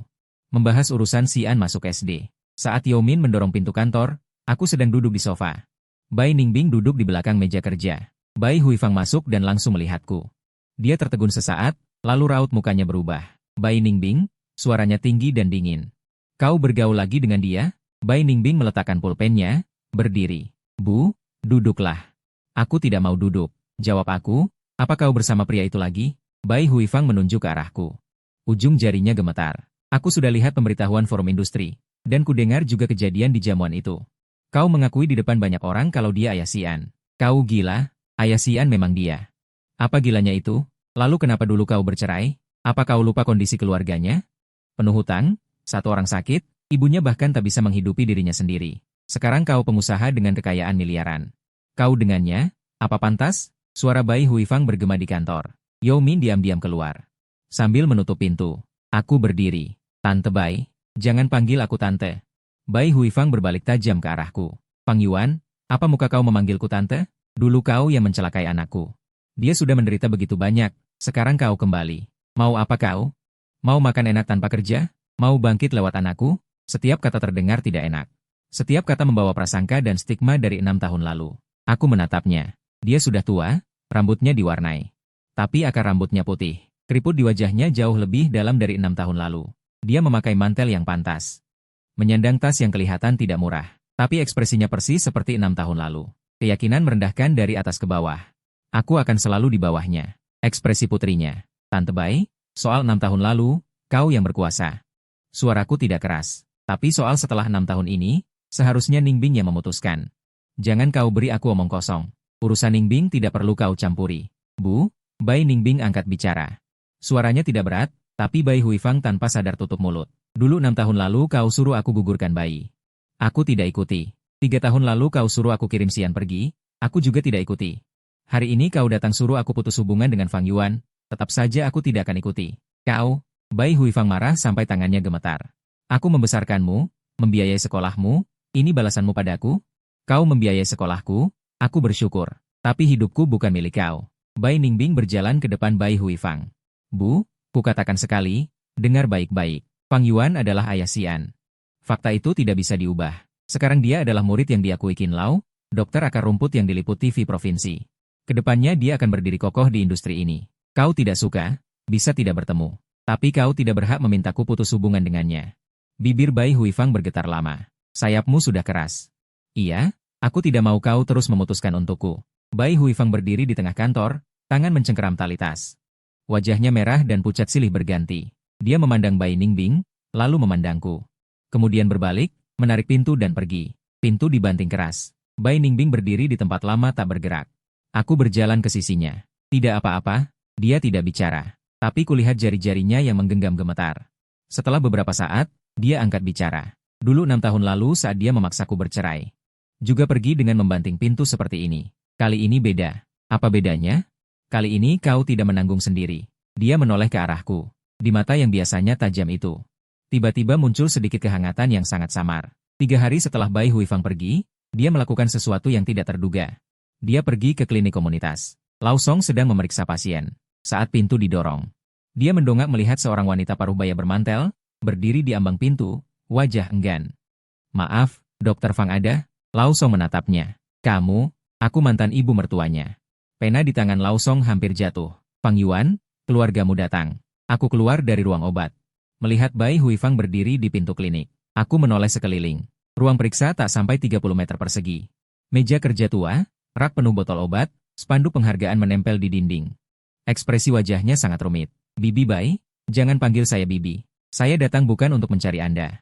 Dia mengeluarkan kotak bekal dari tasnya dan meletakkannya di atas meja. Ningbing yang minta saya bawa. Dia ada rapat hari ini, tidak sempat mengantar untukmu. Dia minta kamu bawa, jangan berpikir macam-macam. Dia hanya malas. Sudut mulut Bai Huifang mengencang. Seperti setiap kata yang diucapkan adalah perlawanan terhadap dirinya sendiri. Lao Song yang melihat adegan ini dari samping, diam-diam mengangkat cangkir tehnya dan berbalik ke ruang dalam. Saya membuka kotak bekal. 2 lauk daging, 2 sayur, semangkuk sup, dan nasi yang diisi penuh. Itu selera Bai Ningbing, juga beberapa hidangan yang dulu paling saya sukai. Bibi Bai, duduklah sebentar. Tidak, saya pergi setelah bicara. Dia berdiri di hadapanku, menatapku, dan diam cukup lama. Fang Yuan, saya tidak suka kamu. Dari 6 tahun lalu sampai sekarang tidak suka. Saya tahu. Tapi dia berhenti sejenak. Seperti sedang menelan sesuatu. Bingbing sejak kecil tidak pernah meminta apapun dariku. Kali ini. Saat dia menelepon dan memintaku mengantarkan makanan untukmu, dia mengatakan satu kalimat. Apa katanya? Dia bilang, Bu, kamu tidak perlu menyukainya. Kamu hanya perlu menerima bahwa dia adalah ayah dari Xian. Bai Huifang menatapku. Saya tidak bisa menerimanya. Tapi anak perempuanku sudah bilang, tidak mau ribut lagi dengannya. 6 tahun lalu ribut sekali, saya hampir kehilangan anak dan cucu. Saya sudah tua, tidak kuat untuk bertengkar lagi. Dia menyandang tasnya, berbalik ke pintu. Kotak bekalnya, setelah habis. Cuci bersih, lain kali saya ambil lagi. Pintu tertutup. Saya berdiri di tempat. Menatap kotak bekal di atas meja. 6 tahun lalu, wanita ini memisahkan semua hubungan antara aku dan putrinya. Mungkin 6 tahun kemudian, dia mengantarkan sekotak nasi untukku. Bukan perdamaian. Tapi mungkin sebuah awal. Lao Song menjulurkan kepala dari ruang dalam. Ibu mertua mantanmu itu temperamennya tidak kecil. Tapi masakannya enak. Saya tersenyum. 6 tahun. Pertama kali di klinik kecil ini saya tersenyum dengan tulus. Akhir dari Jida datang lebih cepat dari yang diduga semua orang. Dalam 2 minggu setelah pengumuman industri. Mitra kerja dari 3 perusahaan atas namanya satu persatu mengakhiri kontrak. Rantai modal putus. Proyek berhenti. Karyawan mulai pindah kerja. Asistennya, Zhao Ting, yang pertama kabur. Sebelum pergi, dia mengumpulkan semua hal yang tidak pantas dilakukan Jida di industri selama beberapa tahun ini. Disusun menjadi sebuah dokumen, diserahkan ke asosiasi industri. Bukan karena keadilan. Tapi dia takut terlibat. Isi dokumen itu jauh lebih banyak dari yang ditemukan Bai Ningbing. Menyuap karyawan pesaing, mencuri informasi bisnis, memalsukan kualifikasi untuk tender, mengambil pinjaman ban melalui kontrak palsu. Setelah asosiasi industri membacanya, mereka mengadakan rapat internal semalaman. Kesimpulan rapat hanya satu kalimat. Merekomendasikan seluruh industri untuk mengakhiri kerjasama dengan semua perusahaan atas nama Jida. Ini bukan sanksi hukum. Ini lebih mematikan daripada sanksi hukum. Sanksi hukum adalah dipenjara beberapa tahun, keluar masih bisa memulai lagi. Pemblokiran industri adalah namamu busuk total di lingkaran ini. Kemanapun pergi, pintu selalu tertutup. Kali terakhir Jida muncul di hadapan publik adalah pada rapat tahunan industri sebulan kemudian. Dia tidak diundang. Tapi dia datang. Mengenakan jas, kacamata berbingkai emas. Rapi seperti dulu. Tapi di meja pendaftaran tidak ada namanya. Petugas di pintu masuk dengan sopan menghalanginya. Tuan, mohon tunjukkan undangan. Saya Jida. Maaf, Tuan Ji. Nama Anda tidak ada dalam daftar. Jida berdiri di pintu masuk rapat tahunan, melihat orang-orang masuk satu persatu. Ada yang meliriknya lalu mempercepat langkah, ada yang pura-pura tidak melihat, ada yang berbisik di belakangnya. Dia berdiri selama 10 menit. Tidak ada satu orang pun yang datang menyapanya. Akhirnya dia berbalik dan pergi. Saya tahu kejadian ini dari Fang Mingyuan. Fang Yuan, Jida hari itu berdiri di pintu rapat tahunan selama 10 menit. Dihalangi di luar, tidak ada yang peduli padanya. Katanya setelah pulang. Dia mengalihkan semua perusahaannya. Pergi ke provinsi lain. Kamu tidak senang? Senang apa? Kamu menang. Saya berpikir sejenak. Bukan saya yang menang. Dia sendiri yang membuat jalannya buntu. Fang Mingyuan menatapku sebentar, lalu menggelengkan kepala. Kamu dari kecil sampai besar begini, tidak pernah mengakui dirimu hebat. Karena tidak hebat. Baik, kamu tidak hebat. Orang yang berani menyentuh anak berusia 6 tahun itu, berhasil kamu paksa meninggalkan ibu kota provinsi. Kamu tidak hebat. Saya tidak menjawab. Tapi dalam hati saya tahu. Hal ini bukan hanya saya sendiri yang mencapai. Qin Lao, Bai Ningbing, Yang Gong, Yun Lao, Lao Song, Zhang Daye, Wang Shen, dan tetangga-tetangga yang di depan kamera. Berkata untuk saya, setiap orang adalah batu bata. Bersama-sama mereka membentuk tembok. Saat Jida menabrak, dia mengira yang dihadapinya adalah seorang dokter kecil di klinik komunitas. Ternyata yang dia hadapi adalah sebuah tembok. Malam itu, saya menjemput Xian pulang sekolah. Di depan pintu taman kanak-kanak, aku bertemu Qian Haoyu. Dia membawa tas hadiah dan berdiri di sana melihat-lihat. Melihat ekspresi wajahku begitu rumit, canggung, malu, dan sedikit menjilat. Fang Yuan, kebetulan sekali, bagaimana kau di sini? Aku membeli mainan untuk Xian. Aku masih merasa bersalah tentang reuni kemarin. Hari ini kebetulan lewat, aku ingin melihat anak itu. Dia mengulurkan tas hadiah ke arahku. Satu set Lego, yang disukai anak laki-laki. Aku melihat tas hadiah itu, lalu ke wajah Qian Haoyu. Orang yang dulu aku tutupi kesalahannya. Yang hampir dikeluarkan dari kelompok magang, yang menghinaku habis-habisan di reuni, yang jadi kurir dan pesuruhku. Yang mengancamku dengan postingan fitnah, sekarang membawa satu set Lego dan berdiri di depan taman kanak-kanak, bilang dia merasa bersalah. Qian Haoyu, kau tidak perlu memberikan hadiah pada Xian. Aku tidak butuh, dan kau juga tidak perlu minta maaf padaku. Mulutnya terbuka sedikit. Yang perlu kau lakukan adalah pulang dan pikirkan baik-baik, sudah berapa banyak perbuatan jahat yang kau lakukan selama ini. Setelah jelas, minta maaflah pada yang seharusnya, bukan padaku. Tangan Qian Haoyu yang memegang tas hadiah turun, ekspresi menjilatnya perlahan menghilang. Fang Yuan, aku tahu perbuatanku dulu salah. Sudah tahu saja. Aku menggandeng tangan Xian dan berjalan melewatinya. Xian menoleh ke belakang melihat Qian Haoyu. Ayah, kenapa paman itu tidak pergi? Dia sedang berpikir. Memikirkan apa? Memikirkan cara menjadi orang baik. 3 bulan kemudian, Qin Lao memprakarsai. Pendirian pusat pelatihan medis dasar tingkat provinsi, berafiliasi di bawah rumah sakit provinsi, melayani seluruh provinsi. Dokter dari klinik komunitas dan puskesmas kecamatan, menyediakan pelatihan lanjutan sistematis. Calon penanggung jawab pusat pelatihan. Qin Lao merekomendasikan. Aku menolak 3 kali. Keempat kalinya, Qin Lao sendiri yang menelepon. Nak, jika kau menolak lagi, aku akan anggap kau meremehkan ayahmu. Penyesalan terbesar ayahmu seumur hidup adalah tidak bisa tetap di industri medis. Kau berjalan untuknya, apa yang perlu ditolak? Aku diam. Pusat pelatihan, lokasi. Di sebuah gedung 3 lantai di area lama rumah sakit provinsi, direnovasi. Peralatan tidak canggih, tapi cukup. Hari pembukaan, hanya sedikit orang yang datang. Qin Lao dan beberapa profesor tua dari rumah sakit provinsi, kepala departemen dari beberapa rumah sakit tersier, dan seorang wakil direktur komisi kesehatan. Bai Ningbing juga datang, membawa Xian. Xian memakai jaket biru baru. Tangannya memegang seikat bunga, yang lebih besar dari tubuhnya sendiri. Ayah, bunga ini untukmu, dibeli ibu. Dia mengangkat bunga di atas kepala, berjinjit dan memberikannya padaku. Aku menerimanya. Melihat kartu di dalam karangan bunga, hanya tertulis 2 kata, tulisan tangan Bai Ningbing. Semangat. Upacara penerimaan plakat sangat singkat. Qin Lao berbicara selama 2 menit, terutama memuji ayahku. Lalu aku berbicara selama 1 menit. Pusat ini bukan untuk diriku pribadi, tapi untuk para dokter yang seperti aku, bekerja di tingkat dasar selama bertahun-tahun. Tidak punya kesempatan untuk pelatihan lanjutan. Yang mereka butuhkan bukan nama besar atau gelar, tapi dilihat dan diakui. Tepuk tangan dari bawah jarang, tapi setiap tepukan tulus. Setelah upacara selesai, Qin Lao menarikku ke atap di belakang gedung kecil. Fang Yuan, ada satu hal yang belum pernah kukatakan padamu. Apa? Tahukah kau kenapa ayahmu dulu tidak mau menerima bantuanku? Dia gengsi.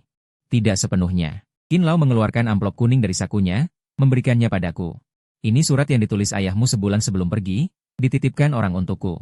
Saat aku menerimanya, dia sudah tiada. Aku membuka kertas surat. Tulisan ayahku sangat rapi. Setiap goresan, seperti dirinya, tertib. Suratnya tidak panjang, intinya hanya 1 paragraf. Kakak Qin, kebanggaan terbesarku seumur hidup adalah Fang Yuan. Tapi yang paling kutakutkan adalah dia mengikuti jalan lamaku. Naik jabatan karena koneksi, jalan di aspal karena relasi. Kelihatan gemilang.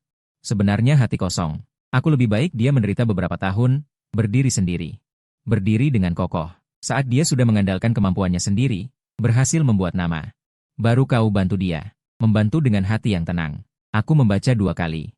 Kedua kalinya, pandanganku agak kabur. Ayahmu keras kepala seumur hidup. Qin Lao menepuk pundakku. Tapi dia benar. Kau berdiri di sini sekarang, adalah hasil usahamu sendiri. Bukan karena bantuanku. Bukan karena bantuan Bai Ningbing. Bukan karena bantuan siapapun. Kau bertahan di klinik komunitas selama 4 tahun, mengokohkan dasar, mengumpulkan hati orang. Hal-hal ini tidak bisa dibeli dengan uang, tidak bisa ditukar dengan koneksi. Angin di atap sangat kencang. Meniup kertas surat berdesir. Aku melipat surat itu, memasukkannya ke saku dada. Qin Lao, tolong sampaikan terima kasih pada ayahku. Dasar anak bodoh. Qin Lao menggelengkan kepala. Dia pergi dengan tangan di belakang, hanya aku yang tersisa di atap, di hadapanku garis cakrawala kota. Di kejauhan ada beberapa gedung tinggi. Salah satunya di puncaknya tertulis, Ningbing sehat, 4 karakter. Aku berdiri lama. Angin mengacaukan rambutku, aku tidak peduli. Karena kata-kata dari argumen ayah itu, aku perlu waktu lama untuk mencernanya. Kapan dia bisa berhasil dengan usahanya sendiri? Apakah aku sudah melakukannya? Mungkin masih jauh, tapi setidaknya aku tidak lagi berjalan dengan kepala tertunduk. 5 tahun kemudian, Pusat Pelatihan Kesehatan Dasar tingkat provinsi sudah berkembang dari bangunan 3 lantai menjadi jaringan pelatihan yang mencakup 120 klinik komunitas di seluruh provinsi. Lebih dari 3.000 tenaga kesehatan dasar telah dilatih, dan ada 7 kasus yang melalui program deteksi dini yang dipromosikan pusat pelatihan. Telah dimasukkan ke dalam pedoman rujukan oleh beberapa rumah sakit tersier di provinsi ini. Setengah dari dana tahunan pusat pelatihan berasal dari alokasi pemerintah. Setengahnya lagi dari donasi terarah dari grup kesehatan Ningbing. Aku tidak meninggalkan klinik komunitas. Urusan pusat pelatihan. Aku urus di pagi hari. Siang hari aku kembali ke klinik Pak Song untuk praktik seperti biasa. Pak Song sudah 80 tahun. Masih tidak mau pensiun. Dia bilang selama aku di sini, dia tidak akan pergi. Spanduk pujian di depan pintu klinik bertambah dari 1 menjadi 26, tidak muat digantung, ada yang disimpan di lemari. Pak Zhang tahun lalu meninggal. Sebelum pergi dia memegang tanganku dan berkata, Xiao Fang, di kehidupan selanjutnya biarkan aku tetap berobat padamu. Aku menggandeng tangan Fang Xian dan berdiri. Di depan foto Pak Zhang, aku memberi hormat. Xian sudah 11 tahun, wajahnya mirip denganku. Kepribadiannya seperti Bai Ningbing, pendiam dan keras kepala, paham segalanya di dalam hati. Tapi tidak mudah bicara. Dia bersekolah di sekolah dasar terbaik di kota, nilainya tidak menonjol. Tapi guru bilang dia sangat baik pada teman sekelasnya. Siapapun yang kesulitan, dia yang pertama ulurkan tangan. Bai Ningbing bilang ini mirip denganku. Menurutku ini mirip dengannya. Perusahaan Qian Haoyu tahun lalu menandatangani kontrak pasokan dengan grup Ningbing. Pada upacara penandatanganan, dia sengaja berjalan ke depanku dan membungkuk. Fang Yuan, tentang kejadian dulu, maaf. Aku menepuk bahunya. Sudah berlalu. Matanya sedikit memerah. Suya kemudian juga datang menemuiku sekali. Dia bilang ingin menghubungkan institut kecantikan medisnya ke dalam sistem standar pusat pelatihan. Aku membantunya menghubungi departemen terkait. Sebelum pergi, dia berdiri di depan pintu klinik. Menoleh ke belakang dan menatapku. Fang Yuan, dulu aku bilang kau adalah lelucon terbesar di kelas, Sekarang menurutku lelucon terbesar di kelas adalah diriku sendiri. Jangan bilang begitu. Ini bukan basa-basi, kau satu-satunya di kelas yang tidak berubah. Dia pergi, suara sepatu hak tinggi mengetuk lantai semen dengan bunyi kecil. Fang Mingyuan masih Fang Mingyuan yang dulu. Setiap akhir pekan dia membawa putrinya ke klinik duduk-duduk, sambil membantu merapikan rak obat. Dia berkata, kebanggaan terbesarku adalah dulu menelepon 4 kali, memanggilmu ke reuni kelas. Kalau bukan karena hari itu kau pergi. Dari mana kau dapat anak? Apa ini dianggap jasa? Jasa inti.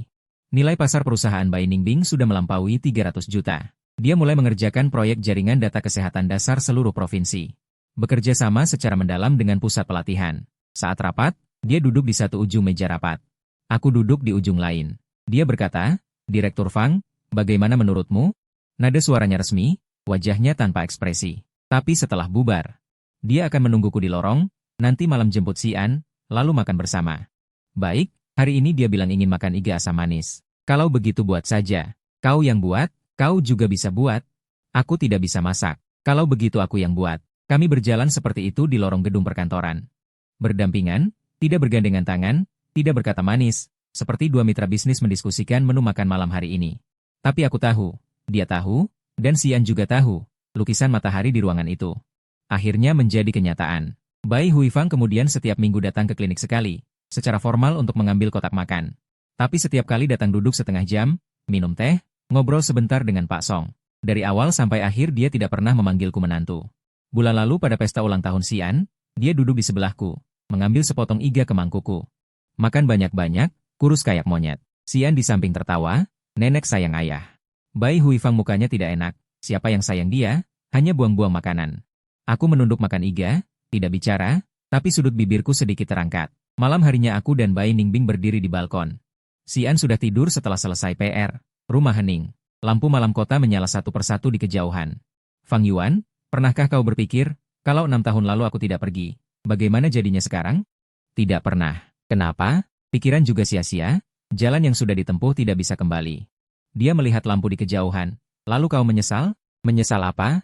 Menyesal 6 tahun ini jadi perawat, kuli pindah, kurir, antar obat, dipandang rendah? Menyesal? Aku berpikir. Angin dari jendela meniup sehelai rambutnya. Tidak menyesal. Kenapa? Karena 6 tahun itu membuatku tahu satu hal. Apa? Aku menoleh ke arahnya, tidak peduli seberapa dalam lubang jatuh.